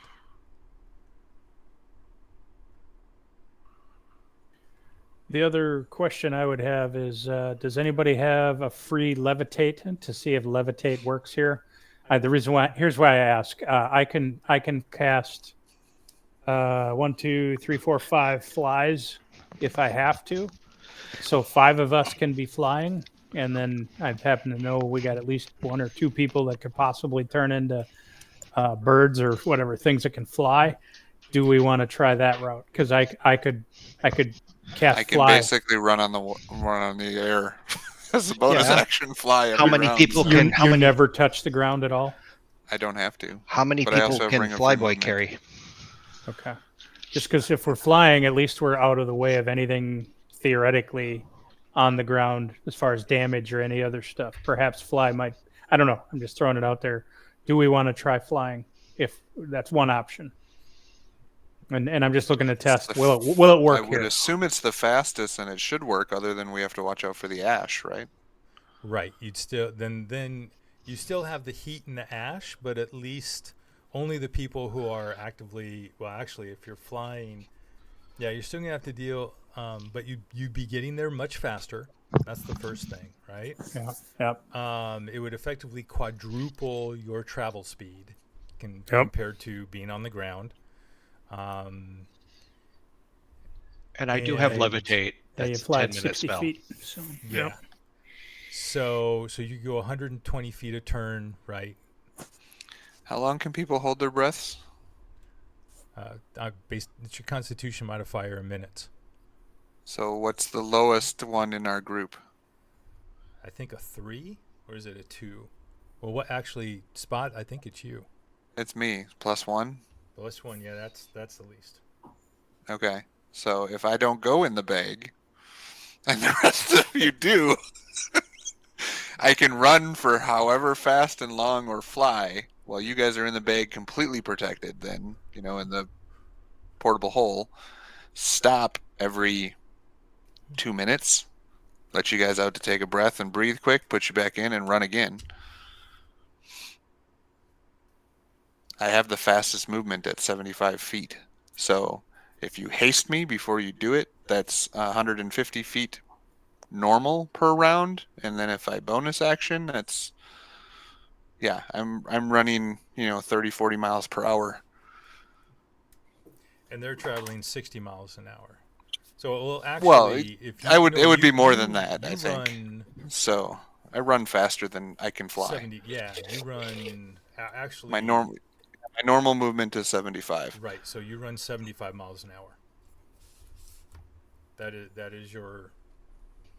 So you could run faster than them, and you're not affected by the terrain anyway. So that Yep. would be perfectly fine.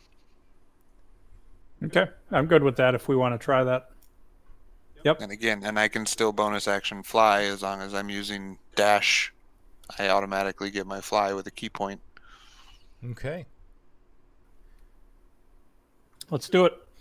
All right. So Zem, you're casting fly at 5th level.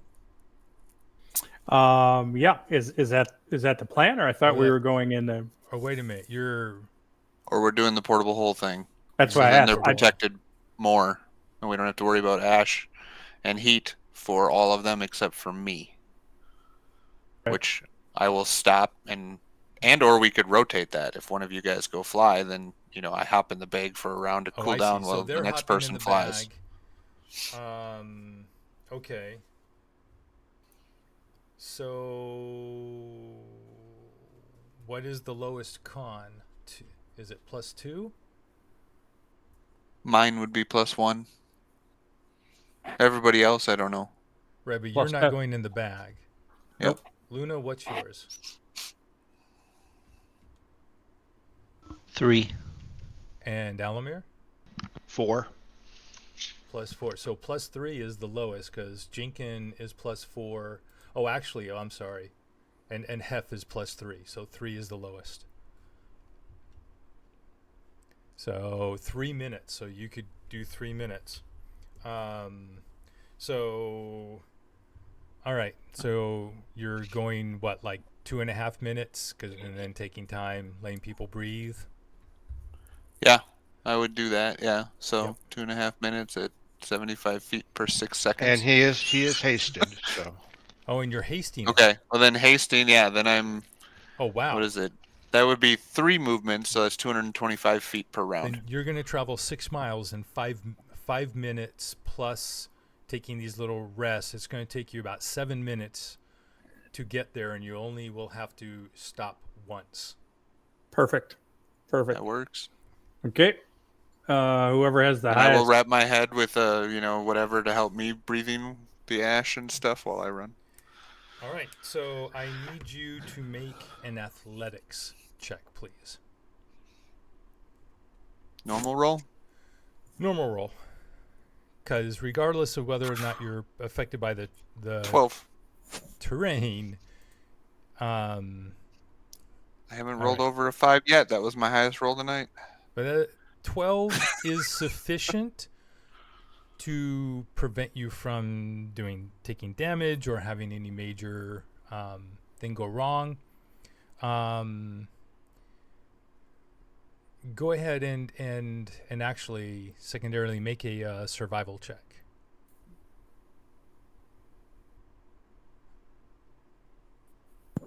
All right, same thing. So you are headed in the right direction. Maybe not an optimal path, but you are. It doesn't matter for you since you have the ring of free action. You and the extra abilities that your so your gi. I can't remember what's your armor called. The Cowl of the Lone Wanderer. That's it. The Cowl of the Lone Wanderer. So it is fluttering. It is, you feel its agitation from this place. It doesn't want to be here. And it is helping. Can I?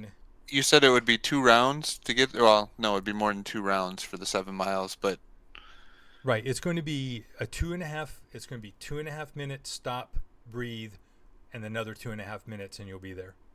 okay, so during those 2.5 minutes, I have 9 charges left on the cowl. If I can use one every once in a while to do an ethereal jaunt into the ethereal plane, Okay. that would give the cowl less agitation, I guess. Its agitation is not from like the heat or anything. I mean, it would, except that it knows that it has to come back here. It's just you are in this plane of existence. Okay. And it's bothering you too. I mean, you can't. It's very difficult to ignore, especially given the situation. All right. So, are you resistant to heat? No. Resistant to cold and force. Okay. Can you, after the so you stop after the first 2.5 minutes? Would you please make me? So you did the athletics. Go ahead and make me a dexterity saving throw.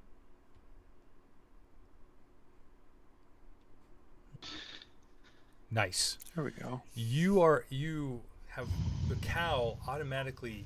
At first, it's like it's ruffled, it's rigid, it's the collar is like flapping out and back, not knowing what to do, and then it as you begin to rush through the air, it kind of pulls itself up, creates a slit for your eyes, and covers your mouth and nose in a way that you can easily breathe, but it keeps the ash from getting into your eyes and lungs, at least the vast majority of it.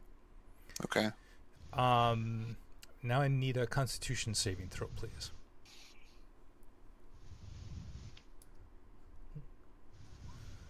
No problem at all. The heat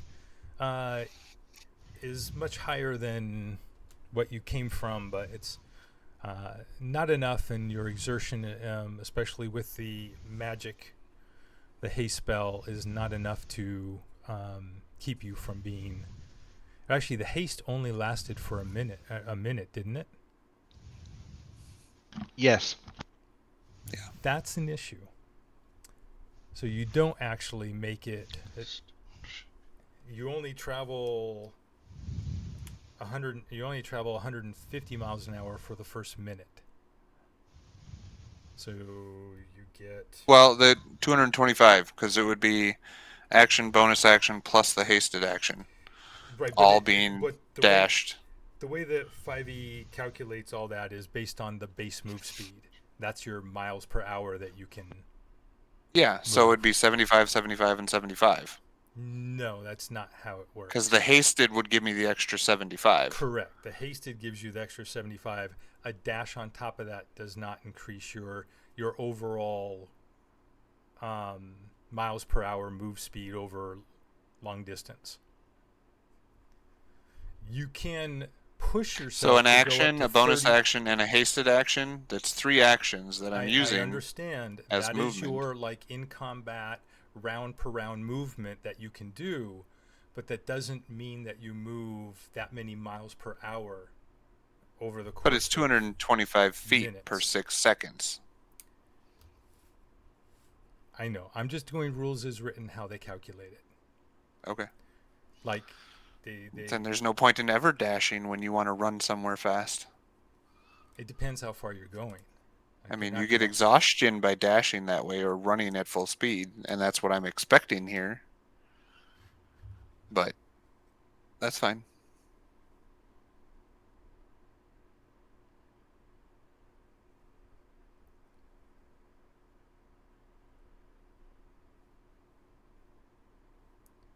One sec.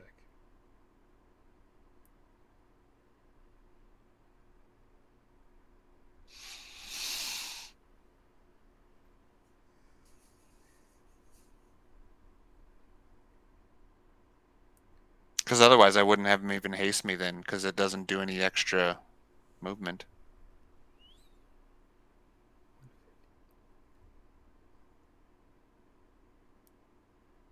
So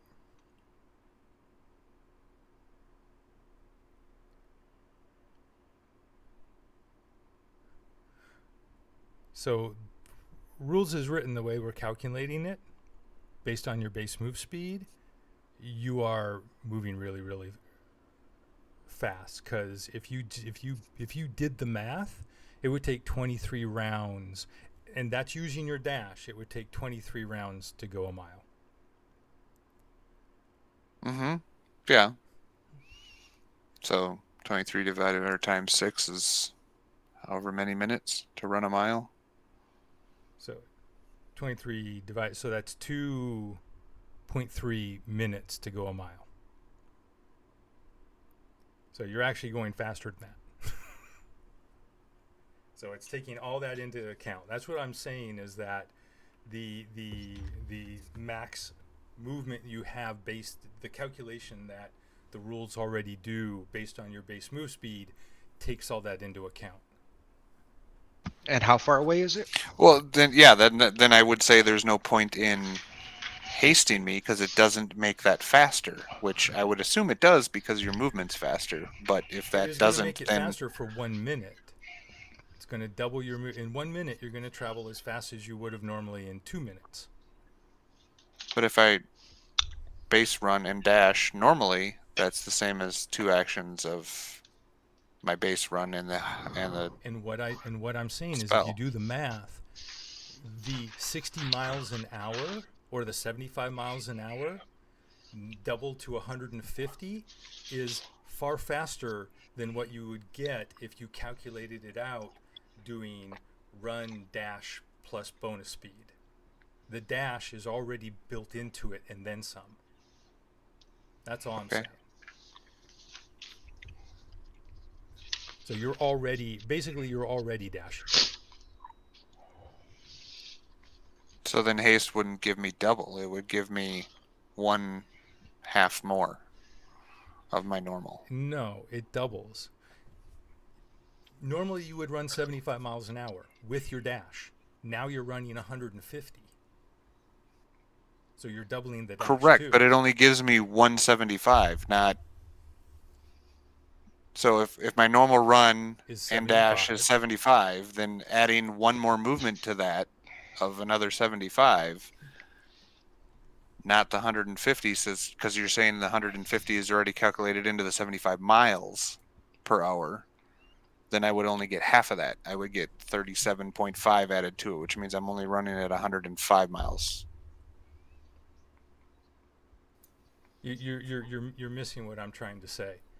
You're Okay. moving 75 miles an hour, which is It's fine. faster. Just go on. It's If whatever. you are It's a moving game. further Let's in a just keep minute going. than you could just by doing your dash whatever. That's what I'm saying. Okay. I'm just doing basic math. I One action, 75. Bonus action, 75. You're saying that equals 75 miles an hour. Now I'm only adding one more 75 to that. That's 1/3 of my total. what And you're what doubling it, which you're giving me twice as much. so okay. I really want you to understand this. 5,280 feet in a mile. So you have 31,680 feet to travel. If you were hasted the entire time, how many feet per round are you going? With haste on per round, Yeah, 225. 225. Because one round is 6 seconds, correct? Yep. Right.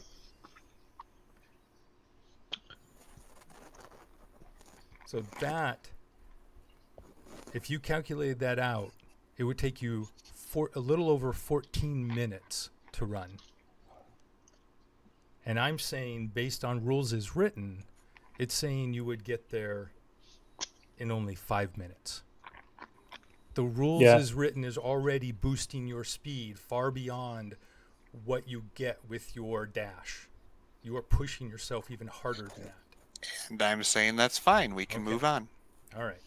I don't get it, and I don't care. It's a game. We'll just Okay. move on. Not a problem. Not a problem. I'm not screwing you. I'm just, Yeah, I'm no- just No, I telling No, you. just yeah. And that's why the rules as written and math that's why is the never rules the same simplify as those actual things. math. the So the only reference I have is a 4-minute mile, right? Has been done by humans, right? Yeah. So when I look at it and say, if you're using the all in, it doesn't make sense that you wouldn't be doing at least a 4-minute mile. Right. Yep. I'm just saying, just kind of that has nothing to do with the math. That has to do with, hey, humans actually can do this now without magic, Exactly. right? Exactly. Yep. Not this human. I'm more like a 15-minute mile. So, but All right. So going back. So are you or are you not going to do the haste? Sure, if if he benefits wants us, it. sure. It's Okay. only for a minute though, which is like half a mile. No, that's more than half a mile, but still. And you could do it for another minute if you want to waste another spell when I give you the breather, but that's up to you. It's actually gets you about 2.25, 2.5 miles. So it is going to cut the total time down so that you only have to still only have to stop twice instead of 3 times. Okay. So back to this. So you did the haste. You travel really far the first 2.5 minutes. You made your saves. Go ahead and make an athletics roll for the second round. Excellent. And so with that athletics, we're going to bypass the survival. We don't need that. And the dexterity. Go ahead and make a constitution save, this time with advantage, because the cow is already helping you. Excellent. All right. You have this down. You are traveling through across this wasteland extremely fast. And you make your way straight towards that lightly glowing portal off in the distance. And you have the second rest. Everyone takes their breathers, and you can see it much closer now.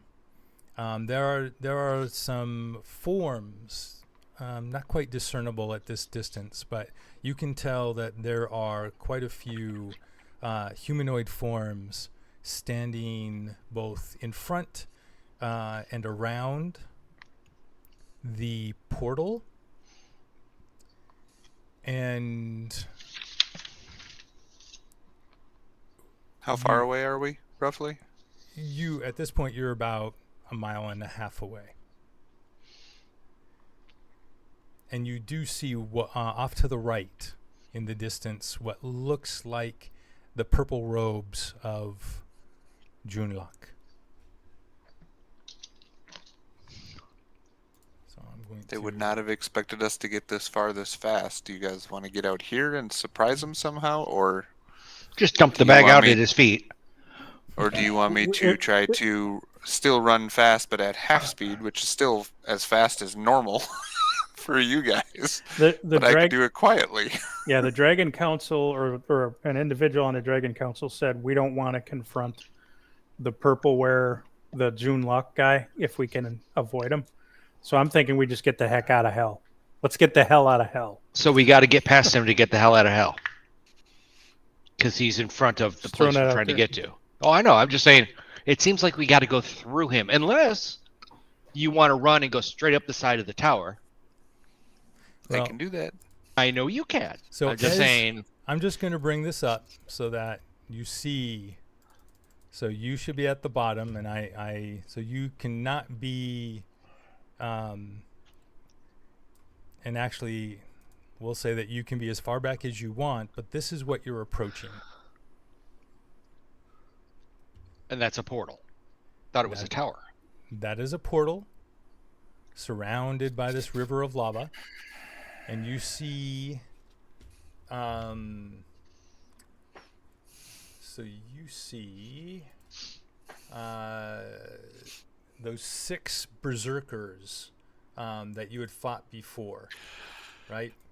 These creatures. You see 6 of them on the ledge, about 30 feet in front of the portal. And standing around the portal, you see these creatures that you've never seen before. They also are red-scaled. Oh, they look like the riders we look like. I mean, from the I can't see them, but And then, tiny. of course, yes, off to the right, you do see Junlock. Mm-hmm. Standing there, although he does not have his staff still.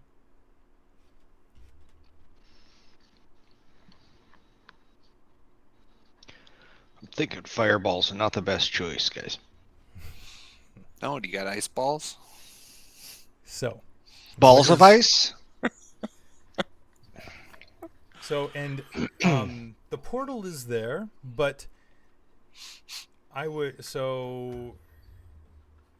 you know, Alamir, that it is highly unlikely that it is simply a portal that you can Just walk up to and walk through. Yeah. exactly.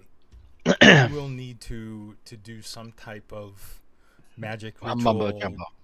figure out some runes or something on it to figure out how it works. There's only one person here who knows those. He's off to the right over there.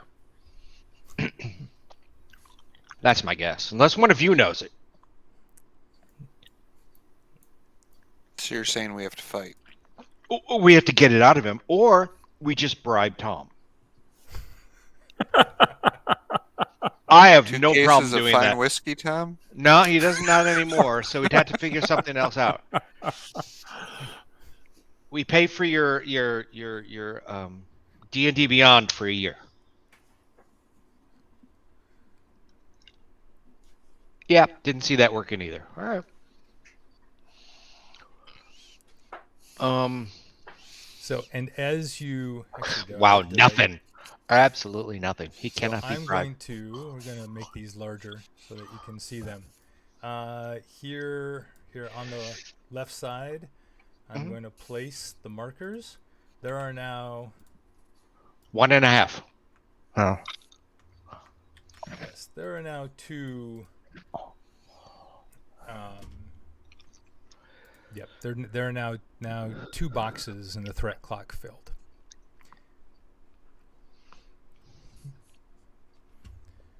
What's the plan?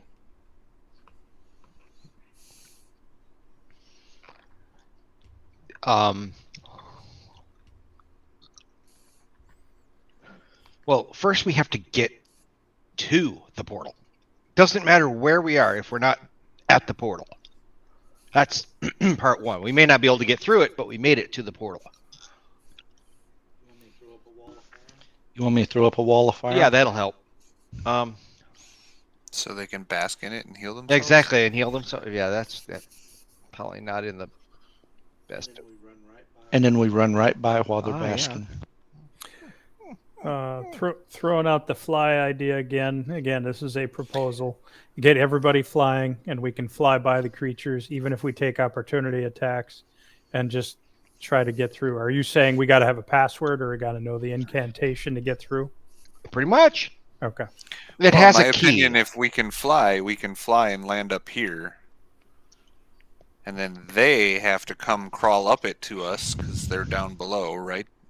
from what we can see. This pedestal is below this one. It is. It is. So this is slightly Unless lower, they can jump and then they'd have 35 to feet. jump.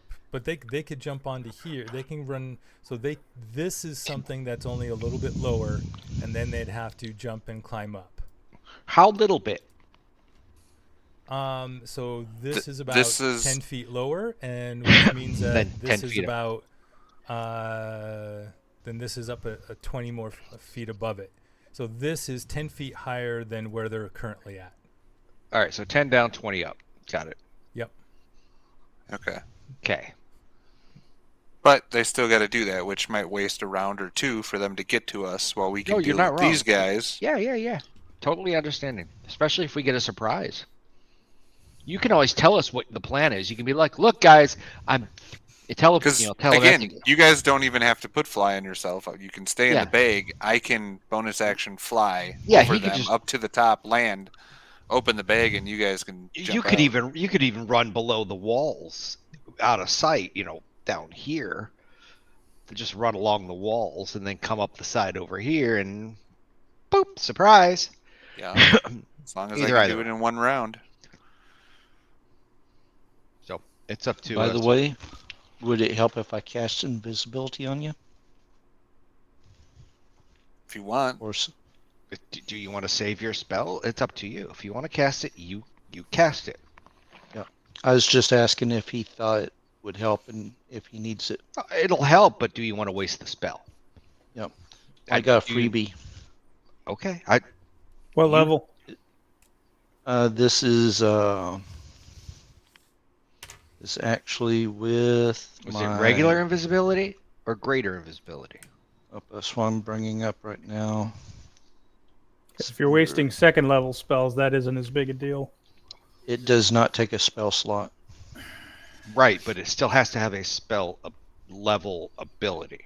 That's what I'm looking for. Can he do actions and not become visible? Greater invisibility, like casting a spell, attacking. Because it'd be one hell of a surprise if suddenly 5 people came dumping out of a bag.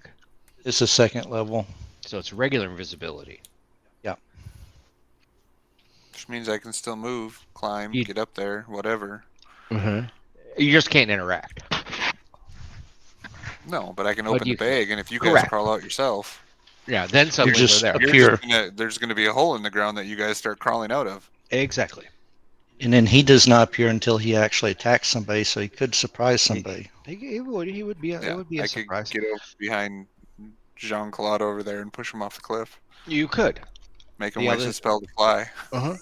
Or And then teleport, and then whatever. counterspell it and So the thing is, you need to and I don't know how much Tom wants you to is to tell us what we're coming into. You know what I mean? If you're Well, gonna dump when us we're out, a mile away, which is where we're at right now, you guys can see the figures around the place. while we're doing our We breathing, don't see we don't see how but it's only a mile to get there, so it's another couple of minutes at normal speed.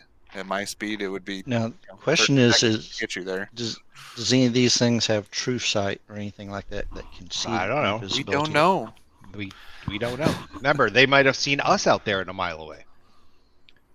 That's what we don't know. So, I would just say do your best at getting us. In all honesty, is here. What's the drop down to here, Tomas? That is. And I know this would be a 20-foot jump technically. That's actually looks like. I mean, it would like be 15, edge to edge is 15, but flat to flat's 20. 10, 20, 30. That would be down 20, 30, down 40 feet. And then back up 40?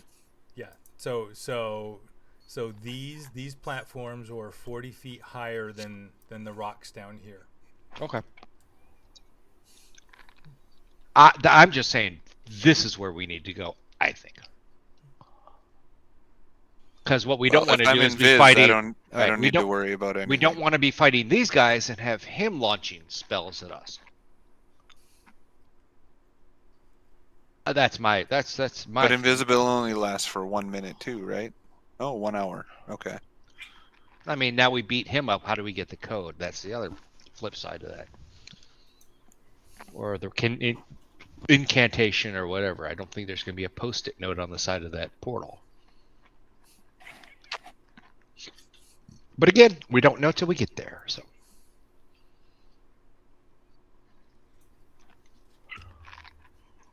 So we'll play it by your game there, monkey.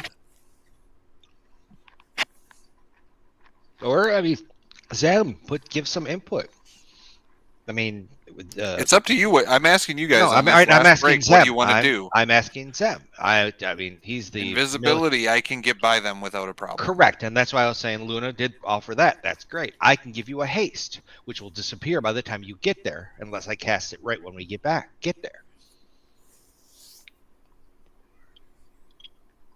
So Zem, you're not. I don't know if you want to talk The or longer not. we sit here and talk, the more ash and heat you guys are taking right now, though. Correct. That's why. And Well- we're wasting time on the clock. Seems fighting them doesn't make sense. If there's any way to sneak by, we can.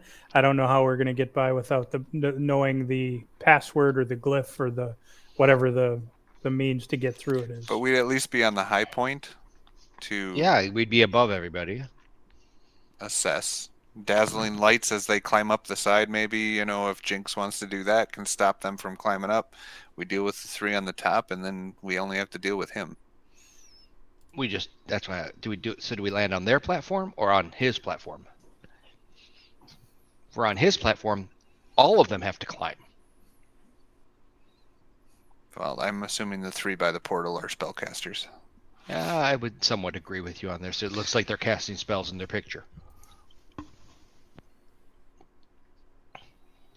So, You can drop us out to handle the spellcasters, and then you run over by him and just keep them stunned. and finish him off, or take him, do whatever you need to him, while we handle the 3 spellcasters. Yeah, I have Mage Slayer. I can try to get close to him, see. Well, hopefully he doesn't see you. Again. No, Well, that's why I said like if I go up to the portal, open the hole, and throw it on the ground, jump us. you guys can climb out, and then I can run and jump over to him. Probably still in the same action and still be invisible, but he might be able to see invisibility, and I'll know that as soon as he does something if I do that. So Sounds good. That sounds like a plan. okay, Looks like that's what invisibility we're and doing. haste me, and then I start running. Okay. How much haste will you have left by the time you get there? That's what I want to know. I need Tom to give us that information. I'm sorry, how much what? Haste. If we're, will he if have we're left? a mile away and he gives me haste, How many more? will I have any of it left by rounds the time I get there in or 1 minute? turns Will will it we take have? me, a minute to do the mile or what? Or will he have half the minute left? I mean, or what? technically 75 miles per hour. That's more than a mile per minute. It's a mile and a half per minute. Yeah.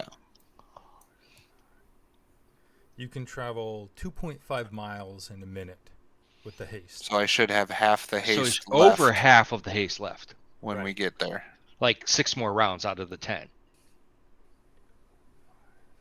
Okay, so I'm invisibility, I'm sound right, Tom? hasted.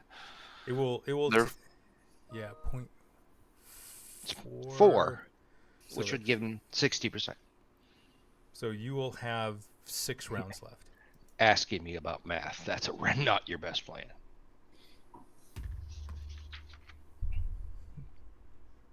Okay. That okay with you, Pat? Then right before we dive in, I will once again give you this. There you go. Luna, You gave him while invisibility. you've been Go ahead. talking, you're all looking around, assessing the situation. You catch something draws your attention to the north, and you see against a bright red, almost yellow section of the sky, a form flying with multiple heads. Great. It's Run still away. a good distance away, but it is definitely heading towards Run. this Run area. away. I Run point away. that out to them and mention it to them immediately. Eek. Well, we gotta Run get through away. the portal before it gets here. Let's Yep. go. And I fold it up and start running. Okay. Hopefully we're in it. So you get to here. You go ahead and just move you for the time being, Spot. Go ahead and so explain to me exactly what you're doing with your abilities and such. You're invisible. Yep.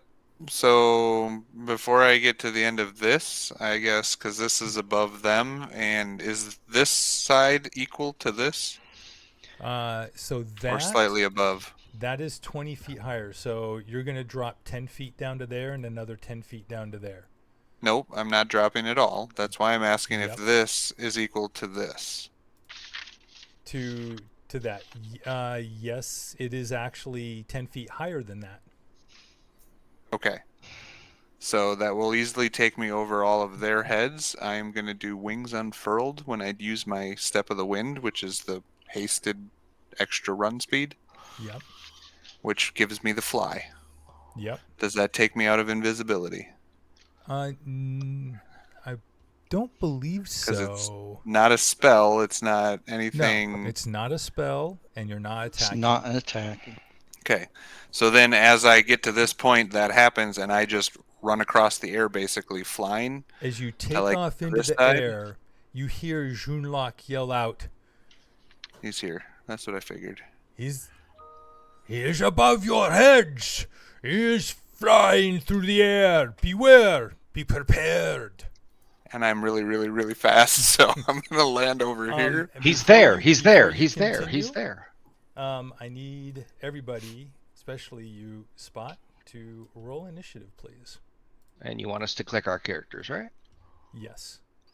Do I get advantage because I'm invisible? And No, I'm you- hasted. Well, hasted. Mm, Hasted gives me advantage on it, doesn't it? I don't think so. No. I have advantage on dexterity saving throws, so that's not a saving throw, though. Darn it. We can call it a saving throw if Tom will accept it. Nope. It's okay. Hopefully a 19's good enough. 19's just beats Junlock, barely. And then... And you're going to do a drive-by dropping of us. How come, So oh, you didn't show up, though. Hold on, let me see. Add turn. 19. look, there it is, 19. Perfect. I was going to say, I had myself clicked when I rolled it. Let me go ahead. Hey, sweet girl. Just good kitty kitty. Jinx. And everybody's holding their turn till they come out of the bag when I drop it, so... Right, guys? So you're all Yeah. going to go as soon as I drop the bag. Exactly. Or the portal. Mm-hmm. Hole, whatever you want to call it. The surprise pop-out. We'll just call it that. That's what we're calling it. That's the call, the pop out. Okay. Yep, so you are... Yep, moving everybody up. Okay, so you're... So Poof, there's the hole. you're putting the hole right there. So that... Here, let me just get this. So that was 10, your 20, movement. 50, 60, 70. So you're on a turn. That was your movement. What are you doing anything from there? Well, the bonus action was Step of the Wind to move more, which Mhm. also granted me the fly. Yep. So I am using as part of my movement, I can interact with an item, so I'm opening the portable hole and setting it or dropping it on Dumping. the ground there, and then the rest of my movement I was going to use to move to here. Aha. Because that's what the plan was. Yep. So To get Okay. behind him so you could stop He- him from casting. He swirls, watching you come around. yeah, but he can see me, so I don't know if I want to get right next to him. But yeah, no, I'll get right next to him, I guess. Okay. And as you come up next to him, he whirls on you. It is his turn. Hef has a 22. And if he was holding his action to come out of the thing once I dropped it, he would how be come next. Hef didn't go in there. Layer. I think that's player character bias. He does not like Hef. Yeah, I hate Hef. Hef, He pisses you off. He does. You've been he saying it does. for He upsets me all the time. Okay, one thing he learned correctly. so 2 hefts now. There's Yeah, a we got- 15 and a 22 for some reason. oh He gets to go twice. yeah, how come there's the 15 that? Wait, Somebody Oh. else rolled a 15. that's because I did. He did. You I did didn't you realize rolled had the double. That's what happened. Okay, so Hef is a 22. So Hef will have. So go ahead. Hef comes out first. Yep, so he'll crawl out of the hole. Probably not want to be by the ledge, so he'll be there next to the hole, and he is going to shoot this guy. Okay.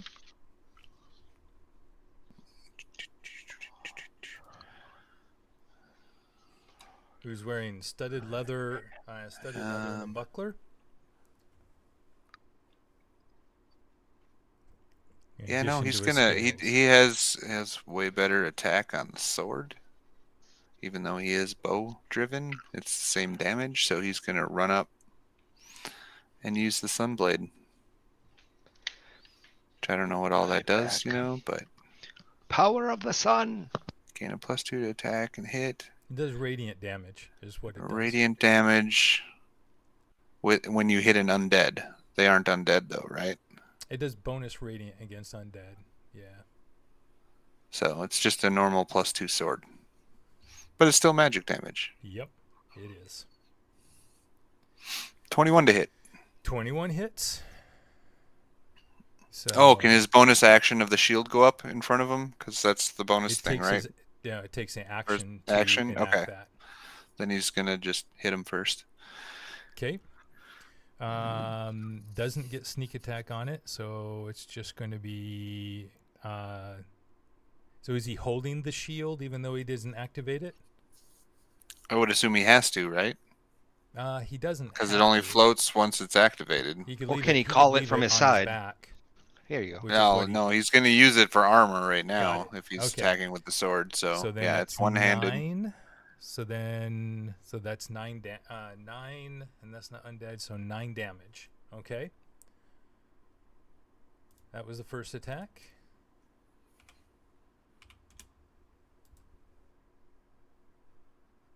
15 does not get through their armor. It blocks it with the buckler.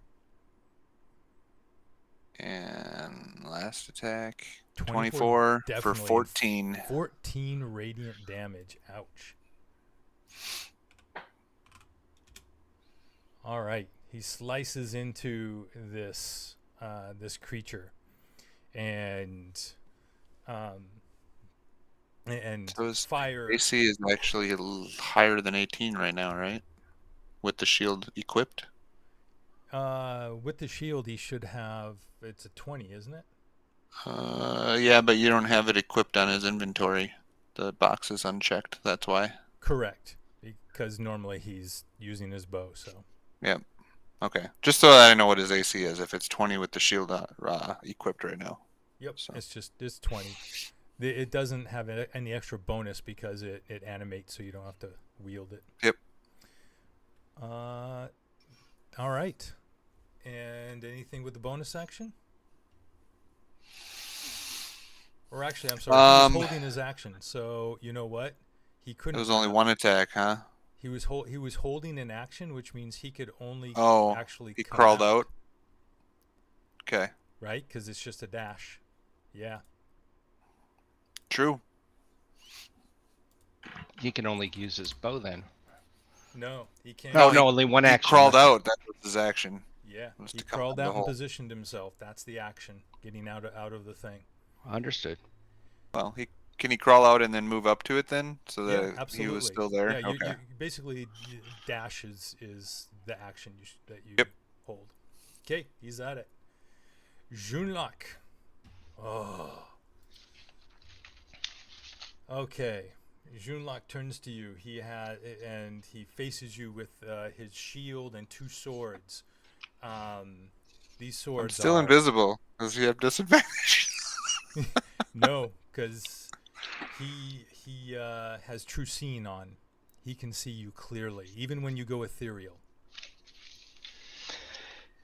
He can see clearly now. So he is going to attack you with his longsword. First attack, 24. Hold on, let me read all my stuff here for reactions.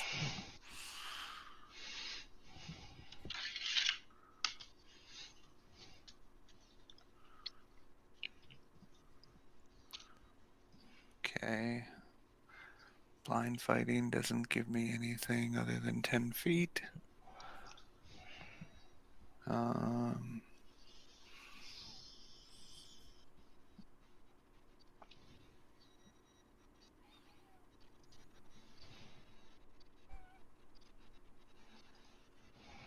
Okay, that hits. And that's 13 magical slashing plus 5 necrotic.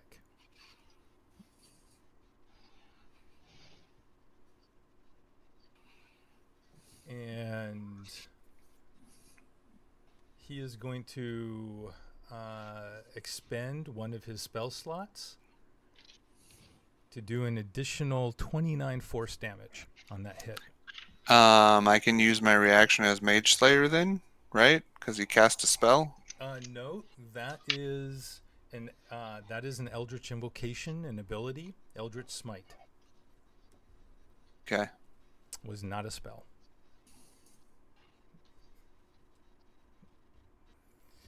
And then he's going to attack again. Let me make sure. Yep, I marked. Let me. I need to mark that off.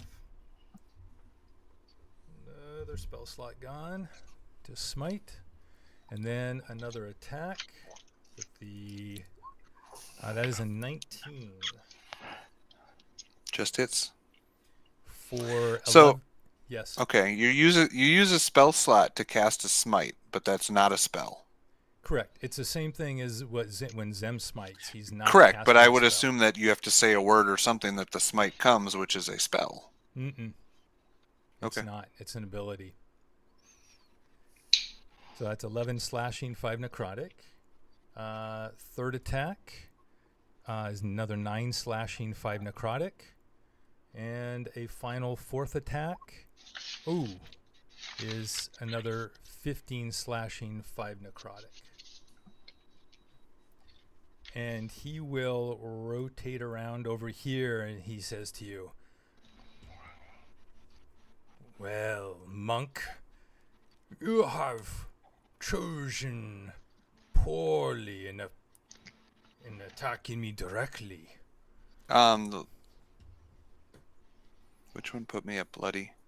'Cause I get am the parried, finest don't I? swordsman you will ever meet.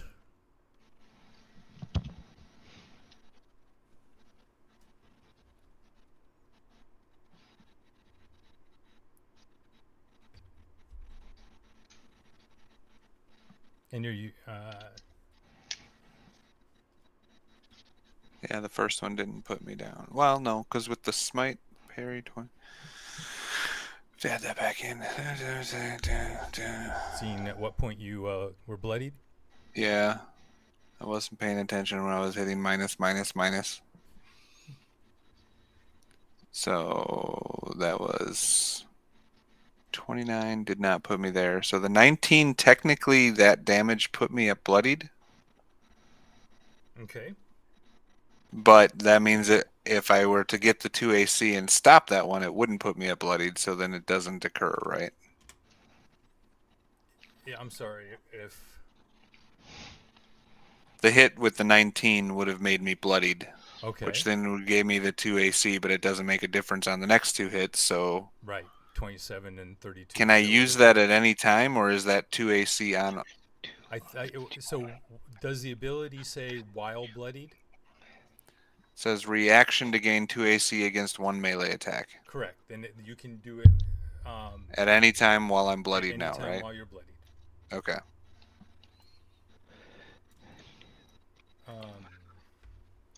Okay, I'm at 15 of 98, guys. These are 5. What the hell hit you?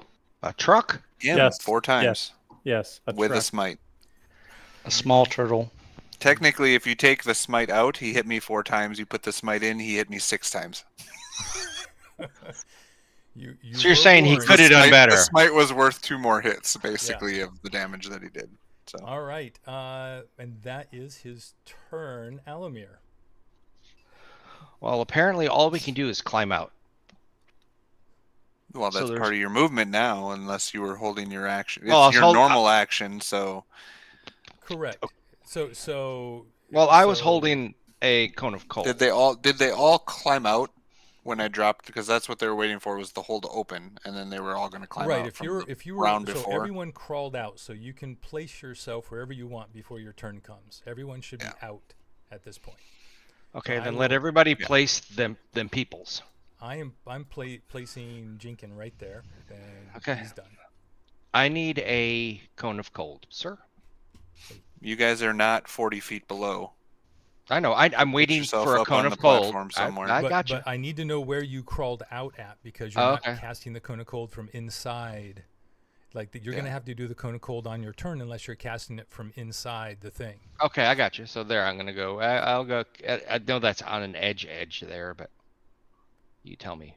That's yeah, not you're even not- on the you're- platform. You're gonna make a deck save if you want to want to be on that. Okay. edge. All right. Again, you can move yourself after you're out now because it's your normal turn, so you have a Correct. movement and your spell. No, I need to go here. Here we go. Marketplace. Cone of cold. Cone of cold coming right up. Cone of cold. This is going to go controlled by Alamir. And to the back. It's yours. Now let's do this. And I do need to know where your owl is. Where does your owl go when he comes out? Caca. Okay. Perfect. You're gonna So hit then I'm half. going. Well, you can bend it around half, I'm right? going to be bending. Yes. For them and for half, I will be bending. Okay. So they need to make It's some Constitution 18. Constitution saving throws. Here we go. And if any of them are holding any spells or concentrations, The first one that's next to Hef crits for a 25. The next one on the top misses, and the one on the bottom misses. So 50 points of damage cold. ooh, does the one that missed by rolling a 1 freeze Get a instantly? double. He is literally frozen in hell. When hell freezes over. We win. Okay. And before he dies, he gives up You the said information. 50? 50. So 50, 50, and 25. You notice that. Actually, I did that wrong. It does not seem to take full effect on all of them. They seem to be at least partially resistant to it. Okay. I wasn't going to cast fire.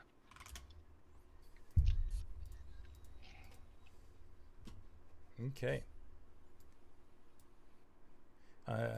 Was there anything special? That doesn't That does freeze not. the ground or anything, right? Just does damage. And slows Cold and bludgeoning I'd say damage, I it's- believe. It was half of it. Nope. Unless they got killed, then they're a frozen statue. Okay. That is your action. And what the heck? I'm gonna go 5, 10, 50. I'm gonna go over here now. Okay. I'm gonna go. No, I lie. Yeah, I'm gonna go behind them. Okay. Right there. Anything with your bonus? I'm gonna cry. Let's see what I can do for just in case there's anything here that really wants me to. Yeah, no, and no. Okay. Jinx. Oh wow. Bedazzle the guys down below. Jinx says, "Guys, this is looking pretty bad. We've been in worse. Have we? I don't know. Like, Has Spot ever taken that much damage in one round? We don't know what Spot's taking. Just leave him alone. I also wasn't in dodge or anything, so Yeah. I mean, but looking at his rolls, dodge isn't going to make a difference. That's a 30-foot cube. He could get just 2 of them. 30 foot, he should be able to get 4. 10, 20, 30. Oh yeah, just barely. Okay, he's going to get all 3 of the spellcasters here. Just barely. No, because he's not doing down below. Oh, he's doing these. okay. He's doing I was these just guys saying- up here. That one is The immediate threat.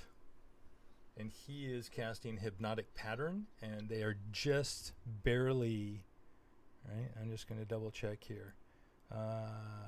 10, 20. Yep, he can just barely get all 3 of them.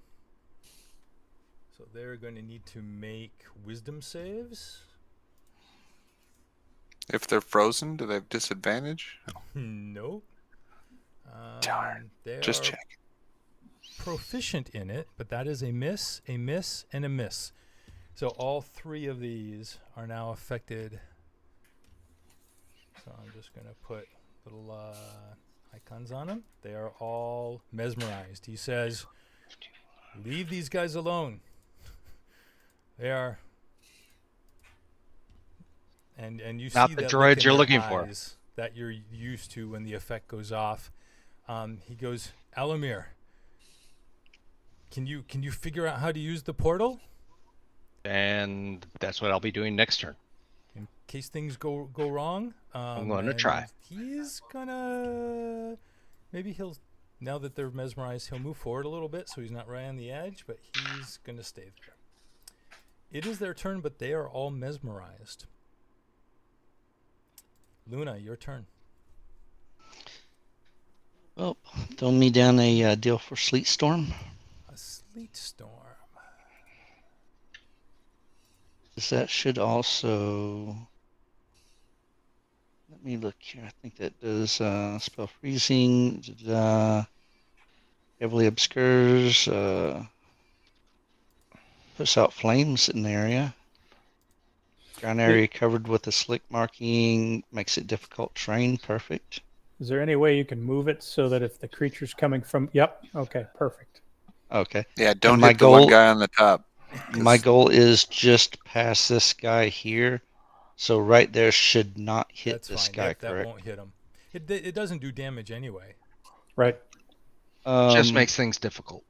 It'll freeze the whole side of the cliff, so hopefully it'll There make it even ya harder for them to go. Yeah, climb. that's what it does. So, Makes it difficult terrain. So you Yeah. could even put it further up, like over that guy, if you actually wanted to. Yeah. It's up to you. It's just It difficult. doesn't do look damage. good. Yep. Could even go a little further. No, don't. That's perfect. Yeah. That Made works it. for me. That's perfect. I'm just, yeah. All right. And that's what I'm throwing. That's your action. There we go. Spot, you need help? I can try to make my way over there. Or are you getting out of dodge and trying to get away as soon as you can? no, I'm gonna keep him. he's I'm getting keeping into him dodge. engaged so that he can't get to you guys. If you want to come over and help, I'd appreciate it. Sure. Okay. I'm gonna start working on the doohickey. I'm just gonna try to dodge from this point and hit him twice. Dodge, hit twice. Dodge, hit twice. Till my haste runs out. Then I might run away. Luna, anything for bonus action or movement?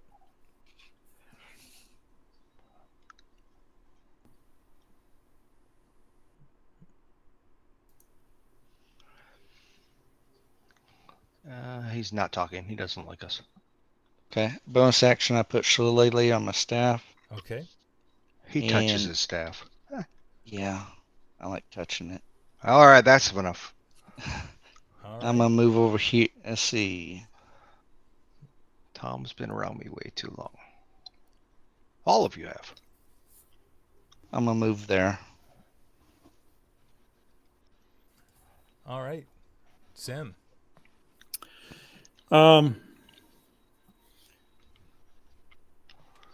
throwing out the idea of a banishment spell. Where's he going to get banished to? He's already there. But he's not native to this plane, so he'll go to a different plane. Okay. You My get a question- second Can, round. if anything, it'll take away one of his spell slots by casting a counter spell. That is true. Okay. So I will go ahead, and it is a Charisma 18 save. You cast banishment, and casting he a appears spell? next to you. Pardon me? You're casting the spell on Junlok. Yeah. Yes. He is in fact going to. You know what? No, But I'm how far above him? he's not going to counter it. You are at the same level as him. Yeah, he's 40 down, then 40 up.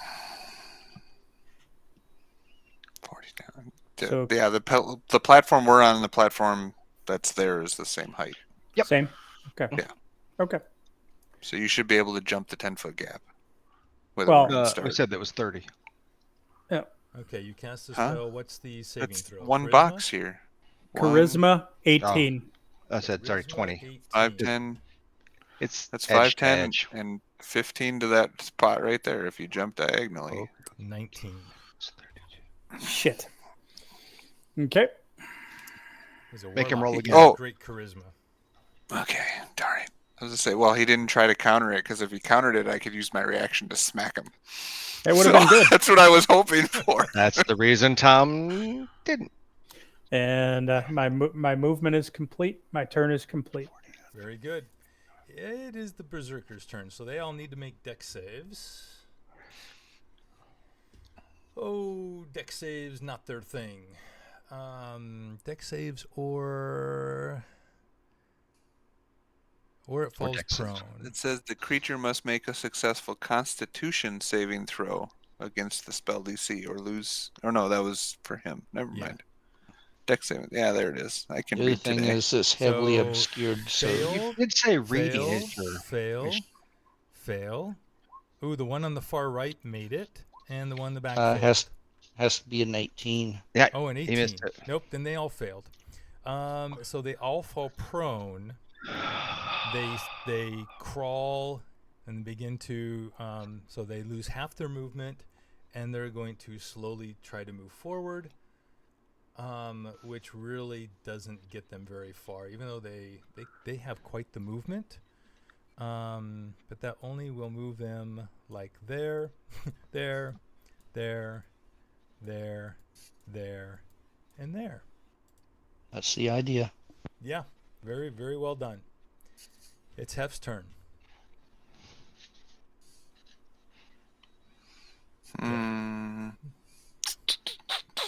Now I don't want to hit him.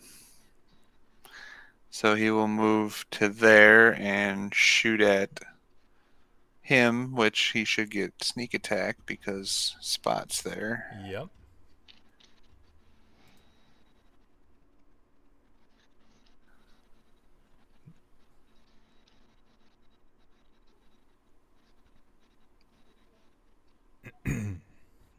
So not at advantage though. Correct. 31 to hit for 16 points of damage. 31 does hit. Yes, 16. Ouch. And then he is going to use his bonus action for a commanding strike to let Spike hit him, right? Spot hit. Yep. Spot hit him. Or Yeah, not your Spot, cat. Yes.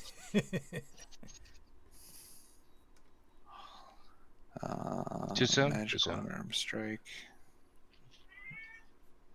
Oh my god.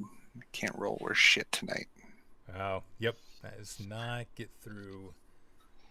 And he has like he's only has a shield. His shell is Gives him extremely +4, thick yeah. and covers him really well. 17 does not hit, you said. Nope. And a 34 does. Critical. Yeah, that is a crit. So without the sneak attack or sneak attack crit, it's 14 and 8 is 22 plus another 8 for piercer feat Yep. is 30 points of damage. 30. Wow.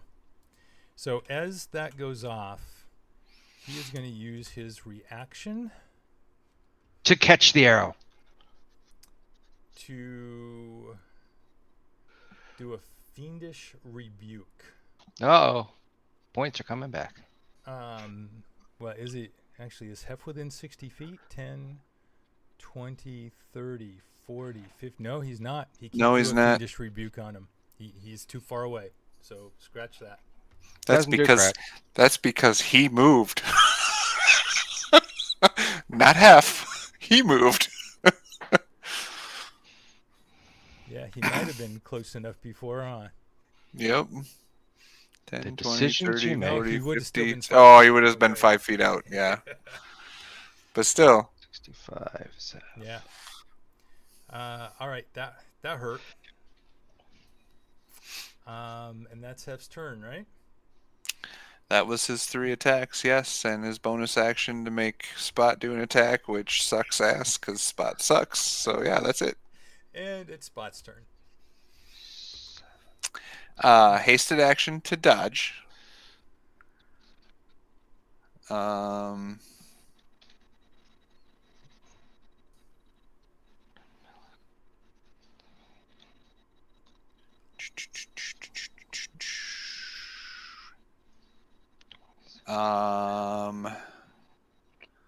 let's see him dodge breath, and I'm gonna do the breath of the dragon for a lightning breath right in his face.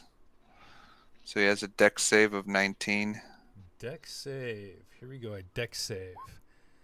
It does not save.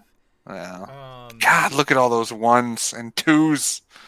3, 1, 1, 1, 2, 2, 1. No, wow. God. What is that? That is me rolling tonight. I knew I shouldn't have came Change to your play, dice. So Wow. All right. So he takes it right to his face. He goes, "Ah, you're twice very unkind."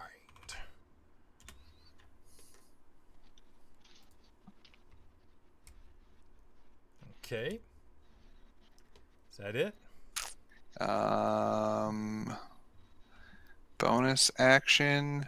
Oh, if we were in the new monk, I read the new monk rules, and I could do a bonus action unarmed strike no matter what without taking an action to strike. But we're not. Wrong rule set. It's still technically 5th edition. It's just revised. Yeah, as far as the bonus action,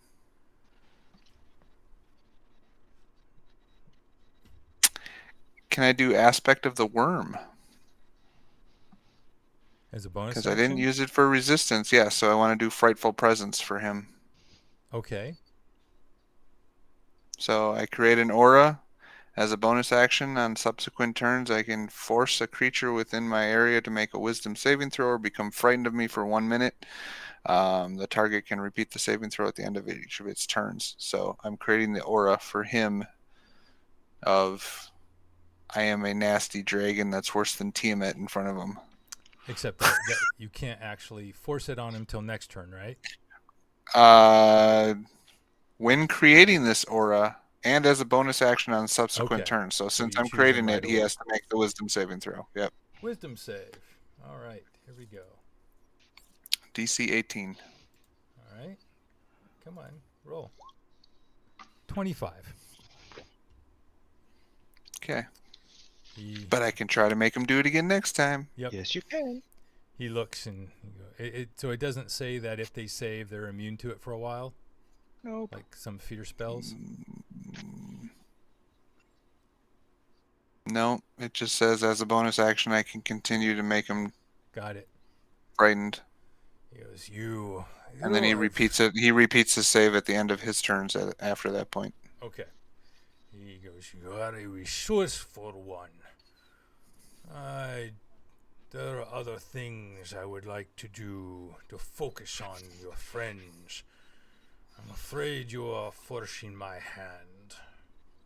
And he strikes with the longsword again. Disadvantage? Yep. 24. Just hits. Actually, the 19 wouldn't have hit me because I had haste on. I forgot about that. Ah. Yeah, you should take that off. Yeah, you right? need to take that off. Yeah, you can take it off. That's 10 slashing and 5 necrotic And he is going to do another Eldritch Smite on this one. Oh, How much sorry, was that? spell 19. slots. That was 16 points. It does an additional 35. Holy crap! Look at that. 886481. 35 force damage. So 50 points of damage total. He gets knocked down, Yes. but he gets up again I am down. quickly. And back up at 1 hit point. Yep. And he goes, curse you, half-orc. Bahamut will not save you forever. And he strikes out again. 22 misses, right?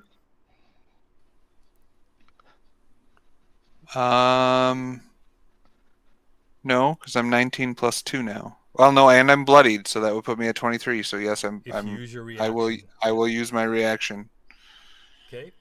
And which burns my reaction, which sucks, but you know, keeps that's me 2 alive. attacks. Yep. So then a third attack. So the other weapon comes around. 21. That hits my 21 then, So that. because I burned my reduction already. Yep. So that is 14 slashing, 5 necrotic. Doesn't your reaction last the whole rest of the turn, or is it for the single attack? It's for 1 melee attack. Okay. Yep. Okay, I tried. Okay, I'm down. You are so now you are on the ground, and he is going to do a fourth attack on you, and he hits you, strikes you, crits you for 2 failed death throws. Yep. And then he is going to what's your movement, sir? Surprised he didn't just push me into the lava, because that would have been an automatic death, you know. But he's stupid, I guess. Yeah. He's using his weapons. Yeah, but his best weapon is wit, isn't it? Smarts, because he's a wizard. No, he's I'm a a warlock. wizard. He's a warlock, not a wizard. Okay, well, still. So that means he's dumb, and he just gives all of his stuff granted to him. So now he is going to, just 30. He is going to go. And he is going to come right back here. And that is his turn. And so it is a couple minutes till. That's the end of Junloc's turn, and we are going to hold here at 2 minutes to the top of the hour, and we will pick it up next week, gentlemen. All right. Gives us a week to figure it out. Yeah. Week for the pressure to build. That's right. Well, if I don't show up, at least I'm already dead. I don't need to be here. So and at this point too, 2 rounds in, there is a third marker. And you can all begin to feel the presence, hear the screeching from. We hear the gong. Still far off, the roar of a red dragon head as Tiamat flies closer. And with that, we bring episode 63 to a close. Thanks, everyone. Thank you, gentlemen. Thank everyone out there watching. And until next time, may your life be filled with peace, joy, and love. Good night. Thank you. Thanks.